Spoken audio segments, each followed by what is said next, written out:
The regular monthly meeting of February 27th, 2025 has now been reconvened and called to order at 7 p.m. at the Thomas Edison School Eugene M. Banta Public Meeting Room, Room 19, 37-01, Fairlawn Avenue, Fairlawn, New Jersey. There are two members of the public in attendance.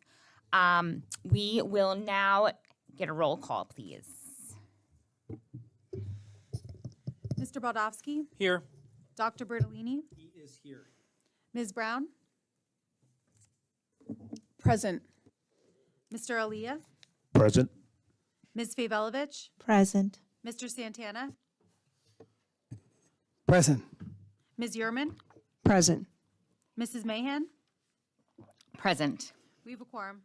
The New Jersey Open Public Meeting Law was enacted to ensure the right of the public to have advance notice of and to attend the meetings of the public bodies at which any business affecting their interests is discussed or acted upon. In accordance with the provisions of this act, the Fairlawn Board of Education has caused notice of this meeting to be published by having the date, place, and time thereof distributed to the persons on the approved list, posted in the Board of Education Administrative Office, and sent to the Bergen Record on the Star Ledger. The announcement posting for both the regular monthly meeting and the education of the whole meeting, along with the date, place, and time thereof, was distributed on January 24th. I don't think that's correct. January 4th, 2025. Right, that was our meeting date? January 24th, 2025, because it was a revised one, remember? Okay. January 24th, 2025. My apologies. Please join me in the flag salute. All right. I pledge allegiance to the flag of the United States of America and to the republic for which it stands, one nation, under God, indivisible, with liberty and justice for all.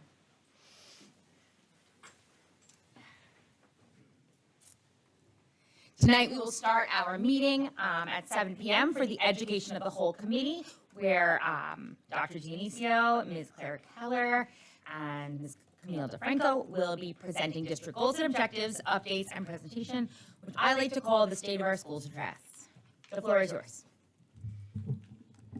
Thank you, President Mahan, and thank you, Board of Education.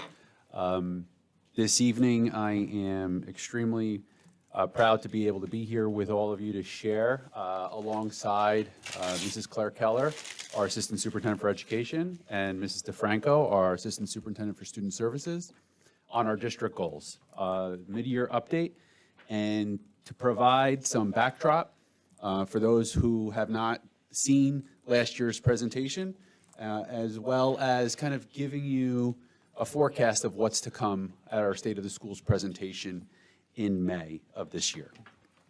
So first of all, this is a photo from not too long ago. We're going to be updating it again tonight. I would just like to welcome officially Mrs. Kasoy, who is our new board member who will be sworn in tonight, so welcome. Welcome to the Board of Education. We're happy to have you join the team. This evening as well, we always like to start with giving a backdrop for what is our Fairlawn community. We are a large, close-knit, highly diverse, and highly engaged community, and we are a growing community, as you all know. As the board knows, the population has increased by about 1,000 students over the past 10 or 11 years, while our student population is remaining steady right now across the district. The resident population has grown by almost 1,000 residents in the past 14, 16 months or so. So it is still continuing to be a growing population within our community, and we're making sure that we're planning ahead for that anticipated growth. We have over 5,600 students, one of the largest school districts in the county, if not the largest at this point, almost 1,200 employees, 10 schools, and one mission. And that mission is to promote continuous improvement and high levels of learning, to foster self-confidence, and to support all of our students. Many of you will recall we surveyed our community last year as part of my superintendent entry plan, and we had quite a great response. We had over 2,400 participants with almost 2,200 thoughts. And if you'll recall, through Thought Exchange, there were individual ratings. So individuals can rate up to 30 comments on a Likert scale of 1 to 5 with how much agreement they were in. We had over 53,000 ratings, which is an extremely high response rate. So that all laid the foundation for collecting as much info as possible, in addition to one-on-one meetings and focus group discussions that allowed us to really hear from our stakeholders, which was made up predominantly, our largest group there, made up of our students within the community. And then the two second largest groups were made up with our staff members and with our parent and family groups. This is just a word cloud that shares some of the stakeholder sentiments. The larger the word, the more prevalent it became in the survey responses. So you could see right there in the center, mental health continues to be a main focus and a priority for our community. You also see bathrooms and classes and improvement and opportunities. And we'll dive a little bit deeper, but this is really, the survey responses is what really allowed us to continue to evolve and refine our three main goals that we're going to talk about today, and allowed us to have specific action items that addressed this feedback. Before we get into the areas of growth, our outstanding school attributes based on the feedback from our community was, in no particular order, the vibrant multicultural community that we have and how that is a major attribute. The second point was our distinguished approach to honoring all of the diverse traditions and cultural celebrations, that the community is really committed to that, and so is the Board of Education and the Fair Lawn Public Schools. Commitment to excellence towards academic rigor. And then last but not least, all of the enriching extracurricular opportunities that we provide for our students, grades K to 12. The areas for opportunity that we have, you can see here, once again, in no particular order, but the summary feedback was for us to continue to focus on developing character and integrity, character development across all of our schools and our programs. To continue to strengthen opportunities for our high school readiness, preparing them for future academic success, investing in staff well-being. So we saw the mental health being a main focus.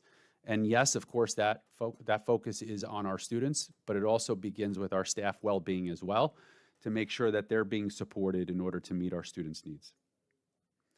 Facility improvements, you saw the bathrooms that popped up on the survey responses. Many of them are long overdue. We have other needs besides bathrooms as well. Much of what we're going to be talking about later on this spring, both Mrs. Mancuso and I, is related to the long-range facility study, the facility study that we have, and all the enhancements that require attention and prioritization, and that will be part of a future conversation this upcoming spring. Addressing the wellness curriculum, and then, of course, always continuing to refine and enrich our academic offerings for our students. All of that, the backdrop and the feedback that supports the three overarching goals that have been the goals for the district for a number of years, about 3 years now. But the action items underneath each goal are what change each and every year. So our first goal that we're going to hear about tonight, as far as the mid-year update goes, is centered around career and technical education. Our second goal is on student and staff well-being. And our third goal is around multi-tiered systems of support, or tiered systems of support to meet our students' needs. Without any further ado, at this point, I'm going to welcome our new Assistant Superintendent of Education, Mrs. Claire Keller, to come on up and provide us with her update. All right, good evening, everyone. I'm really excited to be here to share about these three goals. It was a really nice way for me to dive into the district and learn what we've been doing. So it was a wonderful experience. All right, so career and technical education. So the crux of that goal is what we're looking for is how are our students prepared for the real world? What are we giving them in terms of career opportunities, college experiences, so that when they graduate Fair Lawn High School, right? That's what we want to have. So this is a a lot of faceted things. Oh, I skipped, I'm sorry. Oh, no, I'm right, I'm sorry. I was getting ahead of myself. What comes along with this? So we have a lot of different stakeholders that come together to discuss this. We have teachers, we have program coordinators, central office, we have administrators, supervisors, principals. We meet and we discuss, we have industries people that are involved in these conversations. We look at things like data, county data, statewide data, student survey data. So we look at a lot of different things to make sure we're doing the best things that we can for our students. So one thing we're looking for is to improve upon the programs that we have. And then from there, we look to what can we add? What new programs? So I want to give you some context. So Perkins is a federal grant that we have, and Perkins, through Perkins, we have 4 programs of study. So we have childcare, we have architecture and construction, we have finance and accounting, and we have the new course, global supply chain management. So I want to share, that's a new course that's been running this year. So it's 2 half-year courses. Mr. Miller is a teacher at the high school. He's been teaching that course. It's been going really well. It's, we think about like supply chain management, that's like Amazon. So what are we doing? Preparing students for like real world experiences, things like analyzing complex world situations, supply chain, distribution centers, being more efficient with all of our, cost analysis and things like that. So they're diving into some really complex and exciting things. Along with those survey results, what else can we expand upon? What else can we look at? So we're looking at the current programs we have, and we're trying to see what do we have current electives that we can build upon? What's popular? So I've been checking in with the high school administration. What do we have that is really exceeding capacity for student requests? Things like that. So these are part of the conversations that we're having with administrative teams and teachers and looking for things to grow. This isn't just a Fairlawn High School goal. This isn't just something we can start in 9th grade. So we need to do this in middle school as well. So one of the things we talked about is expanding rotation options. This has been since in my time here, but even before that, Dr. Dionisio and the administrative team have been looking at not just middle school electives, but the middle school schedule in general. So this has been an ongoing conversation that we're going to continue to have. That'll be something we'll dive into more with the education committee, but that's something that we're currently working on, not just electives. But even in the meantime, what are we doing to expand offerings for our students? So one of our supervisors, Mr. Durso, he set up a field trip for our students to visit Fairlawn High School. So 7th grade students are going to be going to Fairlawn High School, and they're going to be exploring, based on a survey, all the different CTE tracks that we have. Coding, business, childcare, actually the STEM-based one, not childcare. So they're going to be exploring that, which is great. It gets them to Fairlawn High School. They're going to meet the administration. They're going to tour the building, as we want, showcase all the amazing things we have, but also give them exposure to these career fields. That's the whole purpose of what we're doing here. So that's something that, we've been working on and we're really proud of. Along those lines with those survey results. So part of what we wanted to work on is we have our supply chain course. So this is a new program of study. With the supply chain course, all of the students currently in course 2 are seniors. So we're not going to run a course 3 next year because all of them are seniors. But Mr. Miller has worked really hard to recruit more grade levels so that next year he's got a nice size number of kids that are going to be going into the supply chain 1 and 2 courses, so that course 3 will run the following year. Along with that, the program coordinator, Mrs. O'Shaughnessy, and Mr. Miller have been talking about, industry partners, so making sure our students have work-based experiences. Part of the Perkins programs is you want to have work-based experiences. They can either have college credits as part of it, or they can also have something called an industry-valued credential. And what that is like a resume booster. It's a credential that makes students very marketable for the job market, and that's what we look for. So for the supply chain course, we have that third course gives students Rutgers Business College credits. That's wonderful, that's great. However, we're looking to do more than just that. So in looking at the program, Mr. Miller realized that there's credentials that go along with supply chain that would be very beneficial for our students. They're intense, they take a lot of hours and a lot of time. He's working and crafting to revise curriculum to get it into that for the following year. So they will have, I don't know what these terms are. They will have CLA and CLT, that's Certified Logistics Associate and Technician certifications. Along with that, OSHA certifications, things like that. So those are things we're doing on our current programs to enhance them, to give our students more robust experiences. Even with that, part of all of these Perkins programs is we're meeting with industry partners and we're talking with these partners and saying, what could we do to prepare our students better? That's part of what Perkins does, is engages schools not in isolation with community and college. So in those conversations, a lot of people have said, students are coming out, but they don't know how to work with Excel. So Excel isn't a quote certified industry value credential, but it is such an important credential for students to have. So we're embedding that also into our course sequence. So we're constantly reflecting and looking for ways to make what we have better. That said, we're also looking to expand. So in those survey results, they took a survey of the students, the high school students last year. There were a few areas that were really high that they were interested in. Business was one, which is why the supply chain course moved forward. There were other top contenders. For instance, arts was an area that was up there.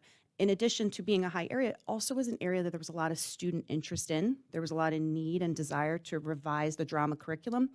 On top of that, it was a CTE track we didn't have representation for. So we have arts, we have such a pride and robust arts program, but there wasn't a CTE component for that. So Dr. Pankowitz, the supervisor of language arts, Dr. Lakatina, the education committee in December met through lots of months of work with Dr. Pankowitz and teachers at the high school and whatnot. They were able to revise a new drama series. So it's called Vocational Theater, and that will consist of 3 courses. Drama 1 will turn into Drama and Theater Studies, so it's just revising that one. And then Drama 2 might still exist to some degree, but most kids are probably going to take the fundamentals of production and design, which sounds really interesting, and advanced, I can't read from here, sorry, advanced performance.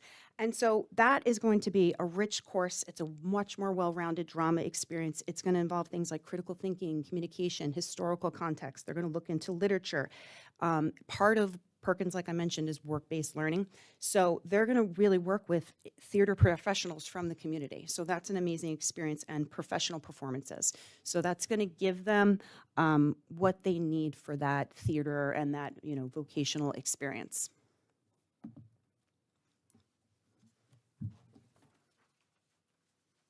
Good evening, everyone. I'm just going to pop in here for a second for the first bullet point here.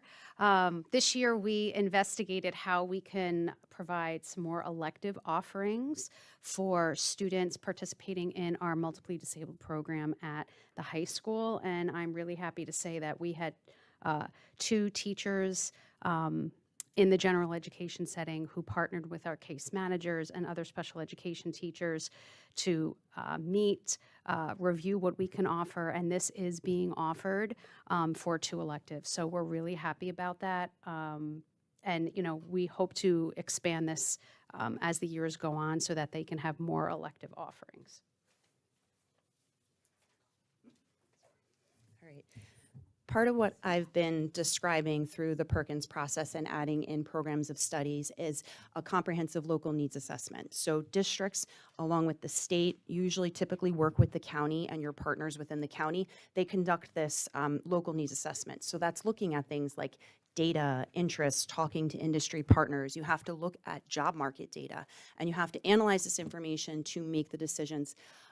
Along with all of the programs I've mentioned, the child care, global supply chain, all of those courses, plus the vocational theater, plus the umbrella of Perkins, those 6 different groups meet at least twice a year with their stakeholders. So there's lots of different meetings that are happening to discuss things like what's going well, how can we use our funding better, what can we improve? What are our goals for next year? So just as a little sense of, what that they've been working on. The middle school CTE field trip is a prime example of something that comes out of those discussions. We're talking and we're thinking like, we want more kids in some of these programs. What can we do ahead of time to let them know about the programs? And things like that, come from these valuable meetings. Plus all the other meetings that happen that, we're talking about electives that we can add and more exposure for our students, whether it be, our administrative meetings that we meet with on a regular basis, the counseling meetings, things along those lines. So finally, what is our plan moving forward with this? We're just going to continue to explore and refine where we need to grow. Given we've added since that survey 1 new sequence and 1 new pending sequence, it's probably worth doing a new survey. We'll talk about that at our next stakeholder meeting for Perkins and reassess where our students are at probably in the fall, like once they're in these new courses to see, what are our future needs. So, but regardless, continuing to, reflect on our course requests at the high school and what are students coming in looking for and seeing where we can build. Okay, so I'm going to turn it over to Ms. Franco. Thank you. I need to grow, Claire, if I'm going to be able to follow you when we give this when we give these presentations. I'm delighted to share on behalf of our second goal, district goal, maintaining student and staff well-being. We have had this, I kind of think we called it in the past a continuation goal. Year after year, this has been something that has always been a focus, that has been rated by our staff and students as something that they want to keep and maintain, that we want to emphasize during the school year as something that we should continue to look into, not only for our staff and our students as part of when we develop our goals. We have various action items that I will go through. Overall, I just want to say thank you to our District Wellness Committee. They have been serving in this capacity for the past 3 years. Wouldn't have been able to hold the past wellness days without them, and also our current wellness days that we are offering this year. We have decided in order to build capacity at the building level and also build more PD opportunities throughout the school year, we met as a committee, and instead of having one big district wellness day this year, each building is conducting their wellness days. The middle school had their wellness day on our January PD day, and the elementary schools and the high school is going to have their wellness day on our March PD day. So they've been leading the charge, taking ownership, and coming up with activities in each individual school, which I'll show you a sample of that later. And again, thank you to all of them, because without each district committee and our principals leading those committees, we wouldn't be able to pull off all of these activities. This year, we have a new high school guidance structure for grade 9. We have 2 counselors that are designated. We had discussed this at the end of the year last year. They are designated to provide real assistance to our students who are transitioning from 8th grade. So really giving them a focus so that they could enter into Fair Lawn High School and they could really feel welcome and connected and get them used to the high school experience. It has been really successful. We've been able to bridge between 8th grade and 9th grade. Our grade 9 counselors have been able to visit our middle schools in order to better prepare our students. And this is something that we're going to see improvement and impact upon moving forward. We have also provided Nurtured Heart workshops based on survey and information that we receive from the community. If you are all are not aware what Nurtured Heart is, it is a comprehensive approach to building student self-esteem and also focusing on student skill rather than student weakness in order to build self-regulation and coping skills and other internal capacity for students.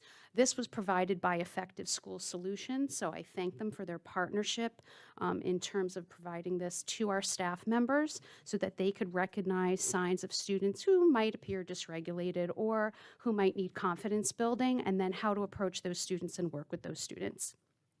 We're also providing professional development training for teachers of high achieving learners. We know that that group also has a different set of needs, just like students who might be at risk. And this has been done through our AP roundtables and meeting with our teachers, and our guidance staff also meeting with our teachers.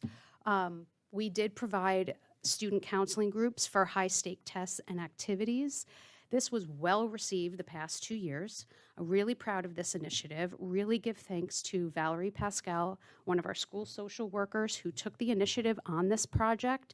So she meets regularly and also extended that to other members of our child study team who have also developed this with students so that they can feel calm when we're entering midterms, when we're entering quarterly, interim reports.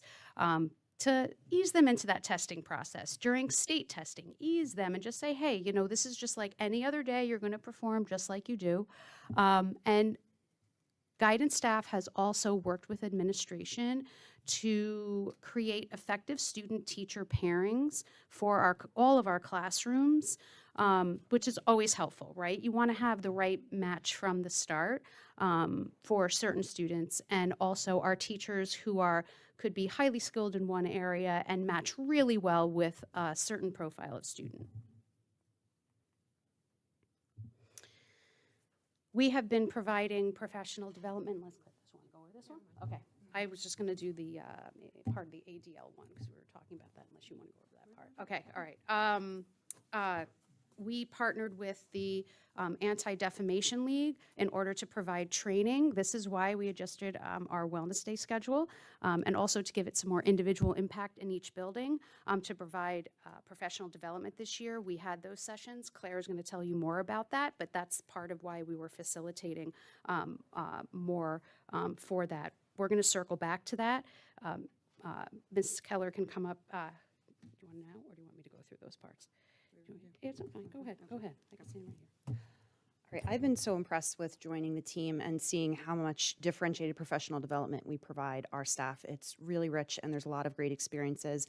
Mr. Franco spoke to on the last slide, Gifted and Talented. We had a teacher, Ms. LaScala, one of the gifted teachers, attend one of the statewide webinars, and then she's turnkeying it to the gifted team next week.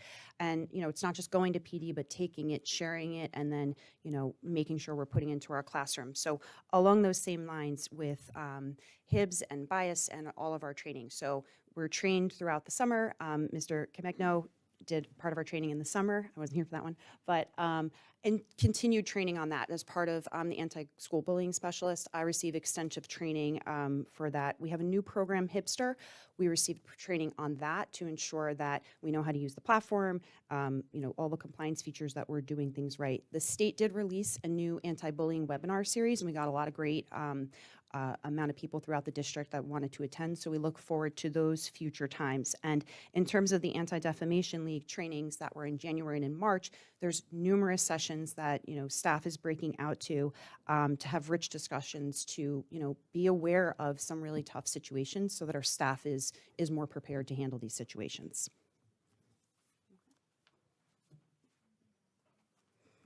So as I mentioned before, there are 2 wellness days this year that have been organized. The middle school conducted theirs previously, and it is upcoming for elementary and high school.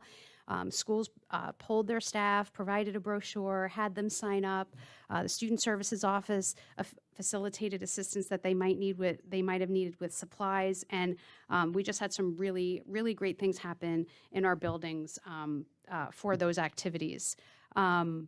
We also launched a No Place for Hate initiative. This was provided in all schools. Each school took a pledge with our students. What a wonderful student-led project, and I really want to thank our building principals, our individual students who participated, all of our students who participated. Certain students in the building led the charge on this, and I also want to thank Rebecca, who has put together a wonderful video, more than I ever could have done in my lifetime. So what I would like to do is press, go over there to click, so that everyone can. Oh, yeah. I'm like, I don't think I have an arm that could go that far, but I wouldn't mind the steps. So here is the lovely video. Memorial has made a commitment to being no place for hate. Our school is a safe, welcoming, and respectful place for everyone, no matter who you are or where you're from. Let's hear it from our student body on how we work together, treat each other with kindness, stand up against bullying, and celebrate what makes us unique. What does it mean to be a Falcon? Foster kindness and respect for everyone in our community. Actively stand up against bullying and hate in all its forms. Listen to others with empathy, valuing our differences and learning from each other. Celebrate diversity and create a safe space for all voices to be heard. Openly promote inclusion and respect for all, treating everyone with dignity. Nurture a positive school environment where everyone feels they belong. Support one another, showing courage and compassion each day. Together, we can make sure our school is no place for hate. Be a Falcon. Be a Falcon. Be a Falcon. It's really so impressive. Not only in the video, but actually what the video speaks to. And again, that's just one example. This is going on in all of our buildings. And Dr. Dini's here. So everyone will remember that last year we convened for the first time a Community Leadership Council, and the genesis of that was to really talk about the unique strengths of our community, but more importantly, to bring stakeholders together around the table several times a year to make sure that we're addressing where we're having strengths, but more importantly, where we have opportunities to improve. So I'm very happy we were able to expand that group. Mrs. Yerman is our Board of Education liaison to that group. Last week, we actually hosted our first meeting of the year. We do have another meeting that we'll be scheduling this year in May. We increased the number of student representatives from 3 students to 6 students. We have about 34 people on this committee now, representatives from our mayor, another council member, our acting chief of police, juvenile detective, Board of Education representatives. We have about 5 or 6 parents on the committee. We have 6 students. We have staff members. So we have a lot of voices around the table to be able to really have these rich conversations. We met for about 2.5 hours last Friday, and the focus of that meeting was to hear from our students about what's been transpiring within our school district over the past year around the initiatives of diversity and equity and unity within the Fair Lawn community. And we looked at 3 main areas. The main areas that we looked at were curriculum and instruction. We looked at family and community engagement. And we also took a look at culture and climate within our buildings. And we asked each of the small groups, they rotated through. We met over at Memorial Middle School in the Media Center, and we asked each group to have rich discussions around 3 questions. What is going well? Where are the areas that we need to improve?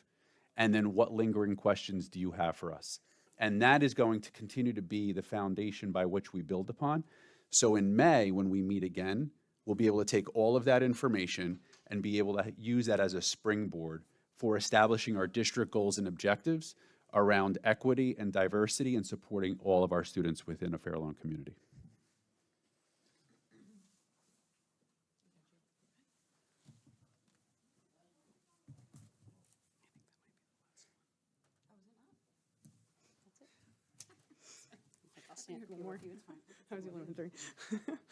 All right, and the final goal is tiered academic systems of support for our students. And that's really just making sure we're targeting the right needs that our students, the right things that our students need.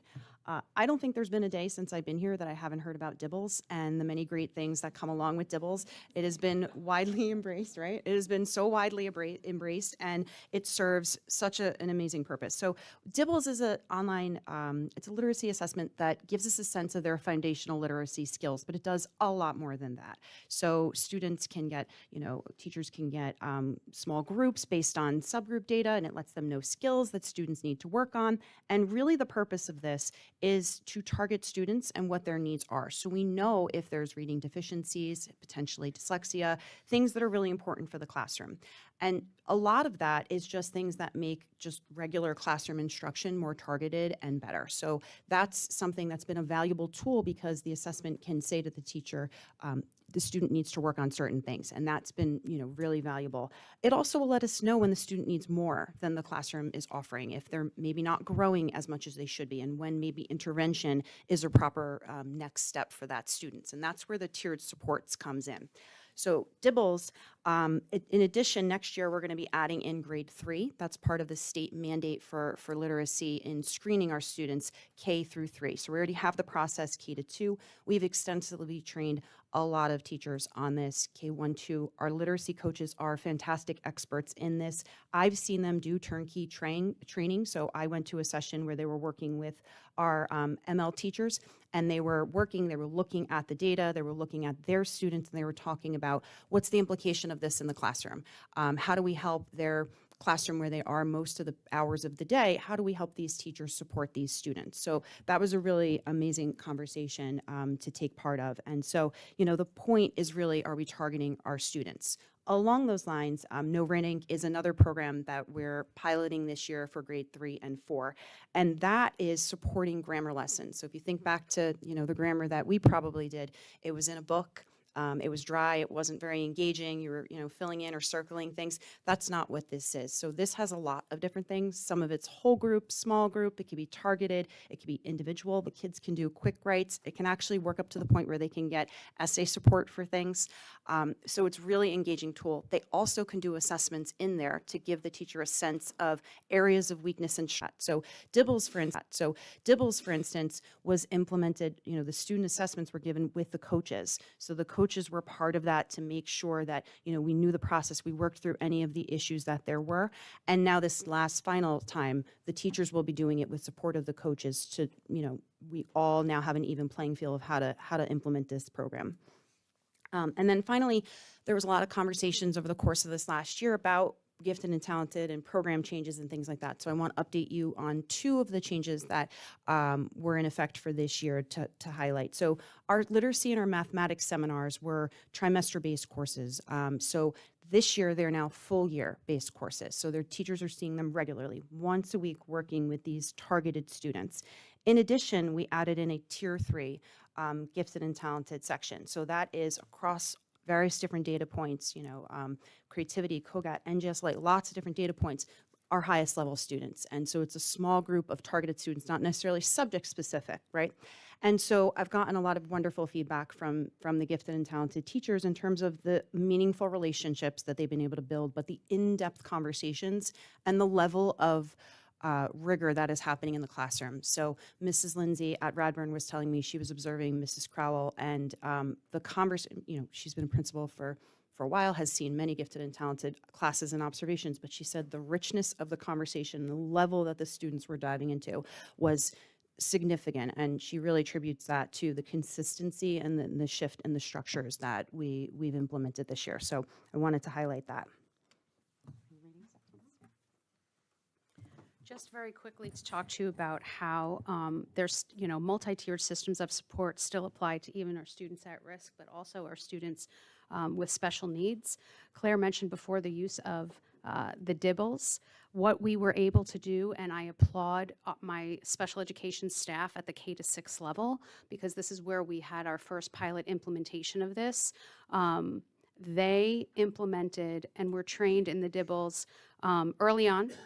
And I asked of them to give the Dibbles themselves, and I did so because I wanted to try and create a baseline and a landscape of reading abilities with students with IEPs, and compare that to their typical peers, so that we could start to assess options for inclusion and in the least restrictive environment for our students. This has been an excellent data point. We are using it right now. It has allowed us to expand programs that will include students in more of a general education or mixed general education setting with their peers. So I just want to say thank you to the teachers for doing this. And we are creating reading portfolios for our students with multiple data points that will include the Dibbles, but also running records, benchmark assessments, and the like.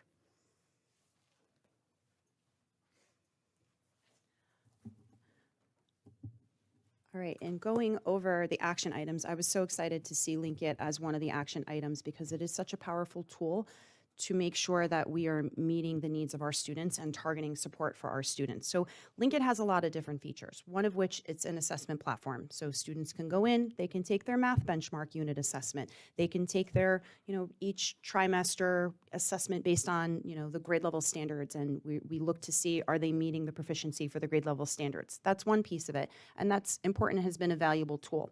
The other piece of Link It, it's a data warehouse that can allow us to compare data and look at growth and see trends. And that is where a lot of the power comes from the platform. And so what we've been looking at, so for instance, just this past week, so our students took their fall benchmarks, our students took their winter benchmarks, the administrative team met with Link It, and we looked at the reports generated from that. So we looked at how did our students grow? We looked at students who had high amounts of growth. We looked at students that were meeting average growth and students that were maybe not meeting a lot of growth. We pulled in former assessments, all their Link It from last year, NJSLA, whatever it may be. And then we were able to group students areas where they needed more support. So it is a really powerful tool. Now, what's going to happen with that? That will happen now in a data team meeting with coaches and with teachers, grade level, PLC, whatever it may be, analyzing that data as a classroom teacher where I can look at just a few sheets, and instead of me having to go through and figure all that out, it's a report for the teachers that they are able to target students. We also can pull in other pieces of data. So for instance, I can pull in a math unit assessment along with their Navigator assessment. I can pull in their sub-score data. So I can look at areas and see, am I seeing similarities? Maybe I need to spend less time on something in the next few weeks or more time. I might need to pre-teach something. So it's a valuable tool to allow teachers to be more informed in what they do, but also allows us to make sure we're targeting the right students for services and programs because the data is in the system. Additionally, it allows us to make curricular decisions. You know, we can make better informed programmatic choices because we're looking at the actual data and we're seeing the trends in the data. So that's something that I think is really important to highlight, and it's such an amazing tool. I very much so value data. I think I talked about it numerous times over my interview process because it allows us to make solid decisions and we're not just doing things based on beliefs. It doesn't take away from knowing a child. You always have to know children, right? But it does allow us to make systematic decisions. And so in my time here, I've seen such an amazing, an impressive amount of time that is put toward data, but also then the learning that needs to happen afterwards. So, you know, what you spend your time on, the things you spend time on tend to be the things you value. And when I look at our, you know, schedule of meetings, there's analysis of data days and things like that. And like, what is happening in that? So we're looking at DIBELS data. We're looking for students and we're looking at the growth. We're targeting groups. As an example, at Forest, Mr. Placenti, he worked alongside Mr. Levitan, the ELA coach there, reading coach there, and they noticed that based on their scores, writing was an issue. So they decided to put in some writing prompts for students throughout the year. Teachers meet, they work on grading that, and then they have a meeting together where they talk about, here's areas that are going really well, here are trends I notice, here's areas we might need to have some small group tailored instruction for. So a lot of these rich conversations aren't just about the additional tiers and extra supports students need, but about what can we do in the general classroom to make sure that we're targeting what students need. So it has been really wonderful to see the amount of work that has been going into this entire goal. All right, and the last few pieces. So Amplify is the platform for DIBELS. It has instructional activities for teachers after students take these assessments. So they can go in and they can get, you know, tailored and targeted supports for students. So that, I think, is part of why it has been widely embraced, and it gives teachers a snapshot of really where students are at. Our MTSS, our multi-tiered systems of support, is all the things that we've been talking about over these past few slides. It's a framework for districts to really make sure that we're giving students the right supports that they need. Tier 1, that's our classroom. That should be like the majority of what we're doing. That's proactive. If we're giving teachers the support they need to differentiate, do small group, the tools that they need to give targeted practice, that is a successful tier 1, okay? And our work here, our focus, I think that's why DIBELS has been so widely received, because we're doing a solid tier 1. And we're always working to reflect and improve on the data. So that's just been a really positive conversation through all the data pieces that, you know, in my time here. And then last but not least, our gifted and talented structures. So I've had the pleasure of speaking with a lot of the G&T teachers over the past few weeks. I'm meeting with them on Monday, and we're looking into already analyzing this year and moving next steps for next year. So that is goal 3. So that concludes our formal presentation on our mid-year update on the state of the schools. So at this point, I would like to open it up to the Board of Education for any questions or comments. I would like to say thank you for the presentation. It was very thorough. So I have a couple of questions, actually. With our CTE program, should I name the questions or should I wait for after each question? How would you like to do this? Moving forward, we are going to be having all questions answered at the end, so that the 3 minutes are consecutives. There's no question about how much time everyone's offered. This was stated in the superintendent's update this afternoon. Okay, great. So my first question is, with our CTE program, what jobs can the students get after the CTE program without going to college? I understand we're getting college credit, that's wonderful, but what jobs can they actually get once they graduate high school with our CTE program? What can they do? That was my first question. My second question is, the DIBELS is K through 4, I think. So my concern is the K and the first grade taking a computer-based test. My question is, can parents opt out of it? And how often is this test administered to kindergarteners and first grade? My third question is, it says gifted and talented. It was stated in the presentation, it was great grades. The students are met once a week. What grades are they in that are met once a week? Is it grades 2, grade 3? I'm not sure. I wanted to understand that. Ms. Zavelich, could you just repeat the beginning of that question? I missed that part. The gifted and talented, that one of the presenters stated that the students are meeting once a week for the gifted and talented. What grades do meet once a week for the gifted and talented program? It says tier 3. My fourth question is the Linkit. Is it K through 4? What grades are administered the Linkit test? And my last question is, just as a concerned parent, every child in the video that was shown to us, beautiful video, it's great. Did the school district have a consent from every child's parent to have their child videoed? Thank you. So I can, I'll start it off and then I'll turn it over to Ms. Keller and Ms. DeFranco. But in regards to your last question, Ms. Zavelich, yes, all of the parents for any media consent, those are all signed off on by parents. So that's something that's typical and required in the district. Yes, correct, for every video, for anybody who participates, correct. Yeah. Okay. So at this point, I'm going to turn it over to Ms. Keller and Mrs. DeFranco to address some of the other questions. Okay. So Linkit is K to 12, although we're in conversations about not necessarily having that be in the lower grades now that we have DIBELS. So that is a conversation that we're having. Gifted and talented, the tier 3 section that you referenced is 3 and 4. And just in general, we start in grade 3 and then move it on upward. DIBELS is 3 times for the benchmarking. There could be progress monitoring if we want to, go in between. It is computer-based, but it is also administered with an adult, so there's elements of it where there's back and forth and dialogue and engagement with that. And then in terms of what jobs, it's going to be really specific in terms of, people's choices. But for instance, childcare, they could work at a daycare, they could work at a camp. There's different options with our students coming away with business and Excel. They might want an office job, something along those lines. It would really depend on choice. So. Okay. Mr. Baldowski. I want to thank the 3 of you for the presentation, for the update, very comprehensive, and great to see that many of the things that have been implemented over the couple months are coming to fruition and the success of that.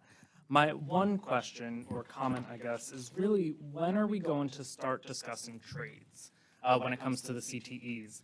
I know the community and the board has really emphasized looking at that, and I know it depends on demand by the students and by job opportunities, but none of our CTE programs yet have that hands-on experience that I think we all would like to see one day. So, thank you. So that's a great question, and that was part of our survey last year to our students. Last spring, we, as a big part of the gathering input from them, in addition to the thought exchange, this was separate from thought exchange. If you'll recall, we wanted to get insight as to what students' interests were around different types of world languages. Volunteer and community service was a big topic last year that we discussed. Talking about CTE and specifically vocational studies within our high school. And I know that that's been a topic of conversation for many years here within the community. So we want to be able to build it. So what we did was we asked our students, and some of them generated some interest and said, I'd be interested in learning more about that. So what we did this year was we followed up with students who last year had enrolled in some introductory courses at the high school, like home repair, which incorporates construction, electric, and plumbing. And we approached them, or students who had taken that course over the past several years, And we actually met with them, and we also surveyed them to ask them, if we built a second level course for next year, 25-26, would you be interested in enrolling? Sadly, less than 7 students said yes. And therein lies the challenge. We would love to be able to build it, but we also need to have the students who are interested in pursuing it. Because as you have seen tonight, you've heard in the past, through education committees, through our meetings that we've had, there is a robust curriculum at the high school with so many amazing offerings. And there's only so much time in the day. And the students have to make decisions. And we want them to make informed decisions, and we want them to make decisions that are driven by their interest and their engagement.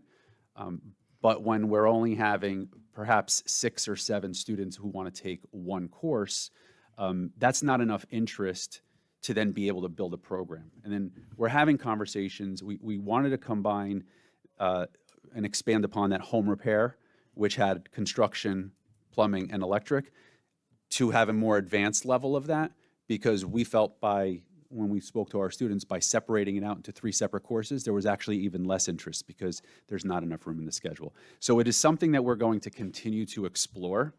We have engaged with our students on it. We just don't have the interest right now, unfortunately.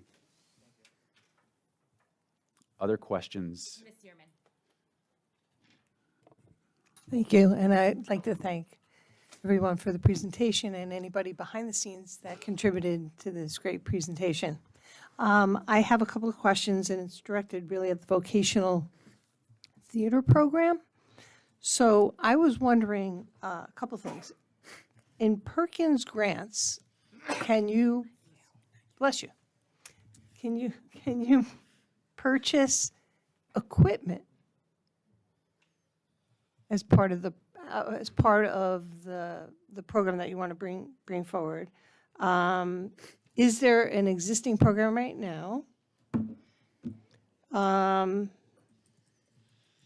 many, and if there is, how many students are involved in it? And are these students participating within the mask program and the musical to make lighting plots and sound plots and all that kind of stuff? Fortunately, myself, I know a lot of about the auditorium at the high school, as well as my daughter participating in the mass program. So I know there's a deficit as far as up-to-date quality of the equipment that's there. So it's been a while, so I can't say that's the way it is now, but I did read somewhere that a company was hired to do the lighting plots, and the kids, when my daughter was in school, they were doing the lighting plots, they were building the sets, they were doing everything, and I just wondered why that changed to hiring somebody to do the lighting plots. So that is all my questions. Thank you. Before I turn it over to our assistant superintendents to answer some of these questions for you, Mrs. Yerman, I can say that part of the facility study that we're conducting and that we'll be presenting to the facilities committee in the coming months and to the full board before the end of this school year is related to the auditoriums, and our theater program is part of that conversation, not just at the high school but also at the middle school. It's a matter of prioritizing those needs because they are very costly and expensive enhancements, but they're also very needed in order to be able to continue to support the program, specifically around the areas of sound and, to your point, lighting as well. So those are areas that we're going to be spending quite a bit of time talking about on our priority list. I'm going to turn it over to Mrs. Keller at this point to answer your questions regarding vocational theater and Perkins. All right. So we do currently have drama 1, 2, 3. This will build upon that. It's going to be revising probably mostly 3, but potentially even the second level course. There's about 15 students currently in there.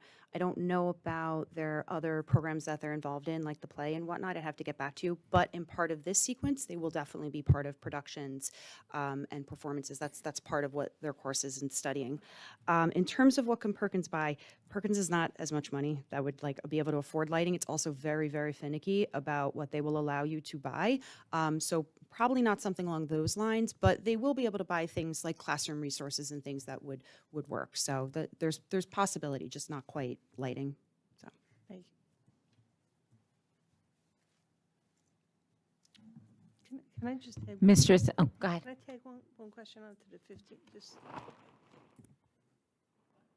Ms. Beatty, is there enough time?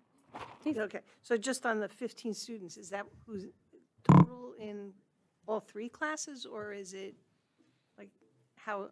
I just currently right now, yes. It's a combined, like the tier 1, the drama 1 kids, I don't know the exact breakdown. There's not a lot of drama 2 and 3, but they are part of that and are like leaders to that and have different roles within the classroom. excellent. Okay, thank you. Mr. Santana. Thank you, Ms. Mahan.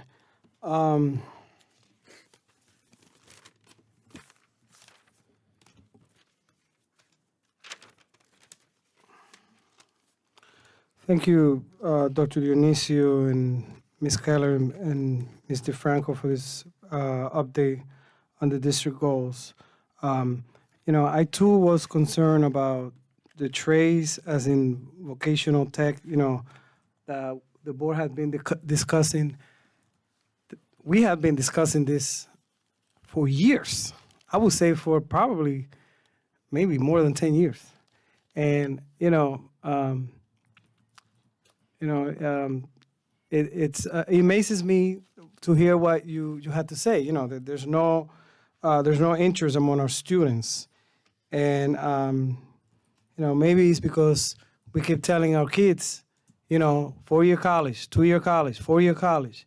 So, I don't want to second guess our students, that we have to respect their decision, but there is a county trade school. If a child wants to become an electrician or plumber, there is a trade school at the county, at Bergen County, which is paid for by tax dollars.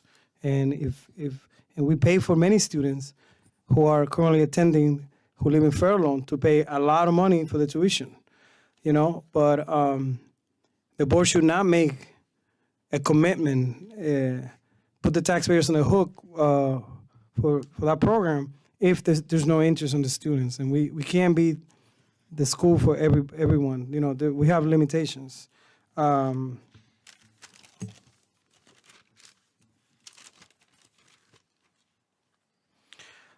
I wonder if we will have the staff members, the certified staff members, to teach those computer courses, because I believe computer science is a very hard to get area for certified teachers.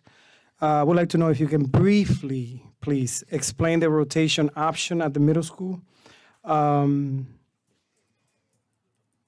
like the idea of giving exposure to students at the high school, in the middle school for career fields. I'm not a big fan of supply chain. I don't see how that meets the needs of what many of us had in mind when it comes to the vocational school, the vocational area.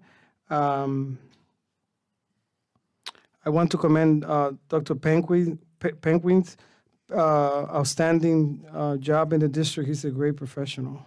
How many counselors we have currently at the high school? No problem. We had a second round.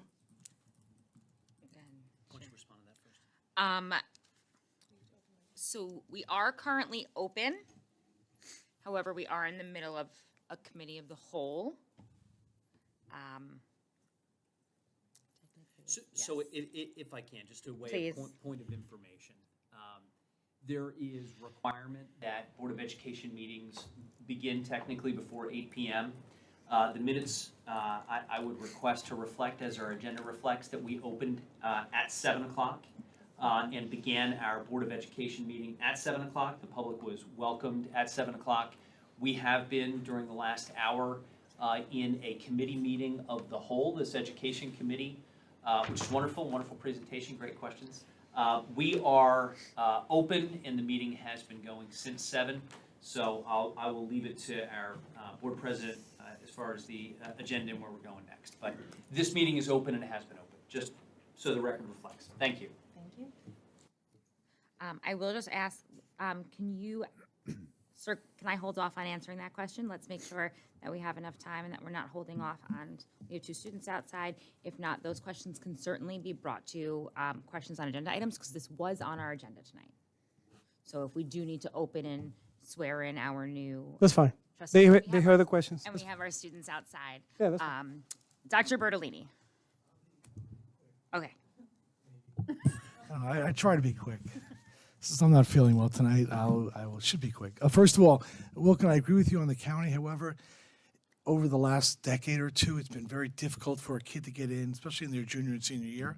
So it's really hard to get into a county program right now because none of the other schools offer it. So I think offering it here would be helpful to our students if there was interest. Second of all, I'm a big fan of focused course of study. And one of the 3 speakers, I thank you again, you did a great job. You talked about band 1, 2, and 3. We compete for our kids with the private schools, the county schools, and the parochial schools. Band 1, 2, and 3 is nice, but it really doesn't say anything. You can't brag about your kid getting into band 1, 2, and 3. But you can brag if your kid gets into Bergen Catholic, IHA, Bergen Academies. So I think we need to compete more with our branding of our programs. We have a great music program, and we have band 1, 2, and 3. But if you were able to say to your relatives or to your neighbors or to the people at the pool during the summer, my child got into the Fair Lawn Music Conservatory, that's a lot more impressive. And that's where we'll be able to compete better. And I've asked for it, still haven't got it yet, the number of students that have left our schools to go to BA, either in Teterboro or Hackensack, because as Wilkin correctly stated, we pay for that. So the more kids we keep in district, the better our test scores will be, the less it'll cost us to send them to the county schools, and we'll be able to provide them with a focused course of study. So I'm a big fan of it. We'll bring it up finally, one of these education committees of the small committee, but I'm really in favor of some kind of programs that, is a focused course of study with a branding that makes it desirable. Thank you. Anyone else? Anyone else? Mr. Zana, you have another 3 minutes. Out of respect for the audience, I'll pass. Okay. Then the floor is closed. And I will invite our TJ and Memorial students inside.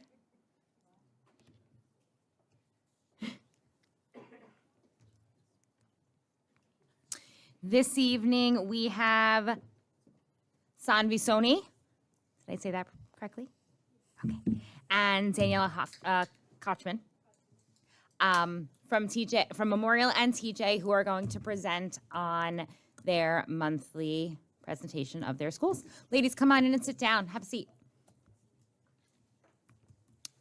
We do not have a representative from the high school this evening, as there is NHS inductions. So they are there. The floor is yours. Get ready, Memorial. The Drama Club is bringing...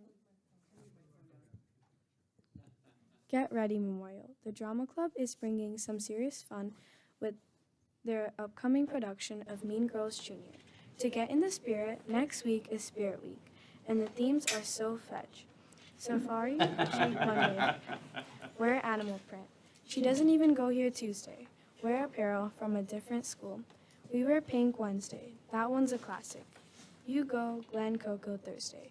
Wear your best holiday attire, sweatpants Friday, because comfort is key. And sometimes that's all that fits me right now.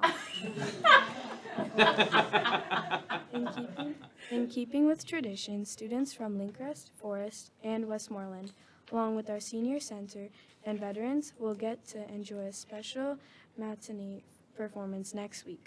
And finally, attention Central Office and Board of Ed members. You can sit with us. Complimentary tickets are available. Just call Ms. Schmidt and she'll hook you up. It's opening night at TJ Drama Club's Finding Nemo performance. Obviously, you cannot go because you are here, but don't worry. There will also be shows on Friday, February 28th at 7 p.m. and Saturday, March 1st at 1 p.m. In addition, we will be hosting performances for 1st and 4th graders from Milnes, Bradburn, Warren Point on Friday morning at 9:30 a.m. if you would like to stop by then. Any board members interested in attending is asked to contact the TJ office for complimentary tickets. Love was in the air at Memorial's recent Valentine's Luncheon. Our students shared brunch and banter with over 20 Fairlawn Senior Center members, creating a heartwarming mix of generations. A huge shout out to the Memorial PDO of Family Affair and to the Fairlawn Senior Center and Fairlawn for all ages for keeping the community connection strong. Cupid would be so proud of this delightful matchmaking of food and friendship.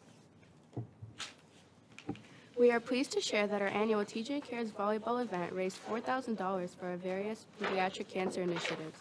$1,000 will be donated to each of the following organizations: St. Baldrick's Ambassadors in honor of Kaylee Wan, the Peter T. Foundation in memory of Peter Tisco, the Charlie Landers Foundation in memory of Lucy Macaluso, and the Jackson Strong Foundation led by TJ faculty member Tara Walsh. Throughout February, Memorial has been actively learning about influential Black Americans as part of our Black History Month celebration. To kick off the month on February 4th, we proudly launched our No Place for Hate initiative with a powerful video, a pledge, and a special visit from high school students who have been leading the way in this program since last year. In a show of unity and commitment, every Memorial student signed the pledge, affirming their role in making our school no place for hate.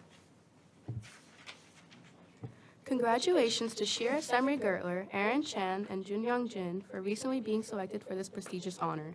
NJMEA Region Band is an advanced ensemble. Over 500 students audition across northern New Jersey, including Bergen, Passaic, Sussex, Morris, Warren, Essex, and Hudson counties. Roughly 80 students are accepted each year and placed into two select ensembles, the Symphonic Winds and the Concert Band. Memorial's Lunar New Year celebration was a huge success. This year, we welcomed the Year of the Snake with an unforgettable celebration filled with vibrant energy, cultural appreciation, and incredible performances. Students dazzled the audience with custom dancing and singing, bringing the traditions of the Lunar New Year to life on stage. Of course, no celebration is complete without amazing food. Families provided an outstanding spread of delicious cultural dishes that delighted everyone in attendance, making the event even more special.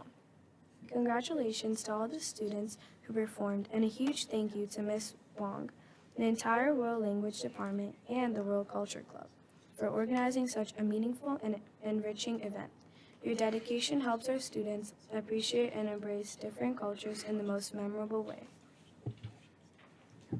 As a part of our Holocaust instruction in grade 8, students will be visiting the Holocaust Museum and Center for Tolerance and Education in Rockland, New York. Students will attend one of 4 sessions, March 17th, March 21st, March 25th, and March 26th, and we are thankful to our PTO who will be covering the cost of this trip for all students. Last night, Memorial hosted its first ever live Canvas event, and it was an unforgettable fusion of art, music, and community spirit. A team of student artists took center stage, starting and finishing a stunning large-scale painting right before our eyes. This wasn't just any artwork, it was a special tribute celebrating 100 years of Fairlawn. A huge thank you to Memorial's incredible art teacher, Miss Erin Sibia, for bringing this event to life. And of course, a standing ovation for our talented artists who created something truly remarkable. The canvas will soon be displayed at the Fairlawn Public Library for all to enjoy.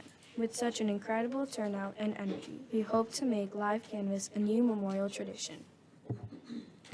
For now, that's all from the middle schools. We will see you next month for another exciting update.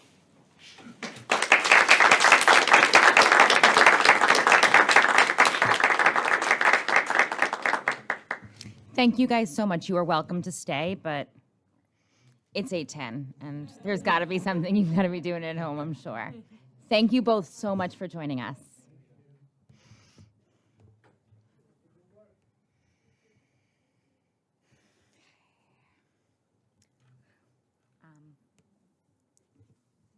You have anything to say? Madam President, I yield my time back, considering we just had the hour presentation. Okay, so we are going to swear in our newly, my word retrieval tonight is terrible. Newly appointed trustee Julie Kasoy. Sorry, I can't catch a break. My word retrieval is like really bad tonight. Please, come and stand right in the middle. That's how we typically meet our new members. What is it? I wanted to show you something. I want to show you something. The numbers. Oh, they're right here. 1.5%.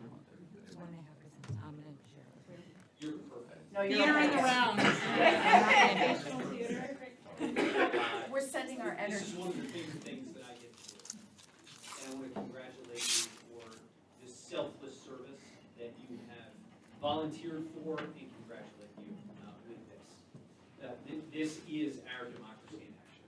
Please raise your right hand, and please repeat after me.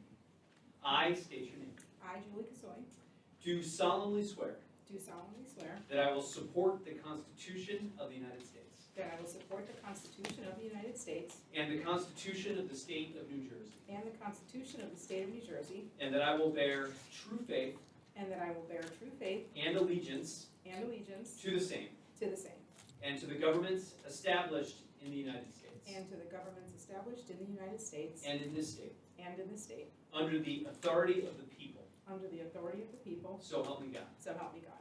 I state your name. I, Julie Kasoy, Do solemnly swear do solemnly swear that I possess the qualifications that I possess the qualifications prescribed by law prescribed by law for the office of member of a Board of Education, for the office of member of Board of Education, and that I am not disqualified and that I am not disqualified as a voter as a voter pursuant to law, pursuant to law, nor disqualified nor disqualified due to conviction of a crime due to conviction of a crime or offense or offense listed in law, listed in law, and that I will faithfully, and that I will faithfully, impartially, impartially, and justly and justly perform all the duties perform all the duties of that office of that office according to the best of my ability. according to the best of my ability, So help me God. so help me God. Congratulations.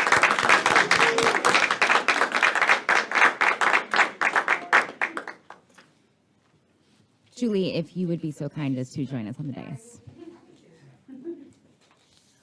there anybody who can get her computer up and working, or should I just sign her as me as well? She does. Awesome. Awesome. Can you give that to Ed?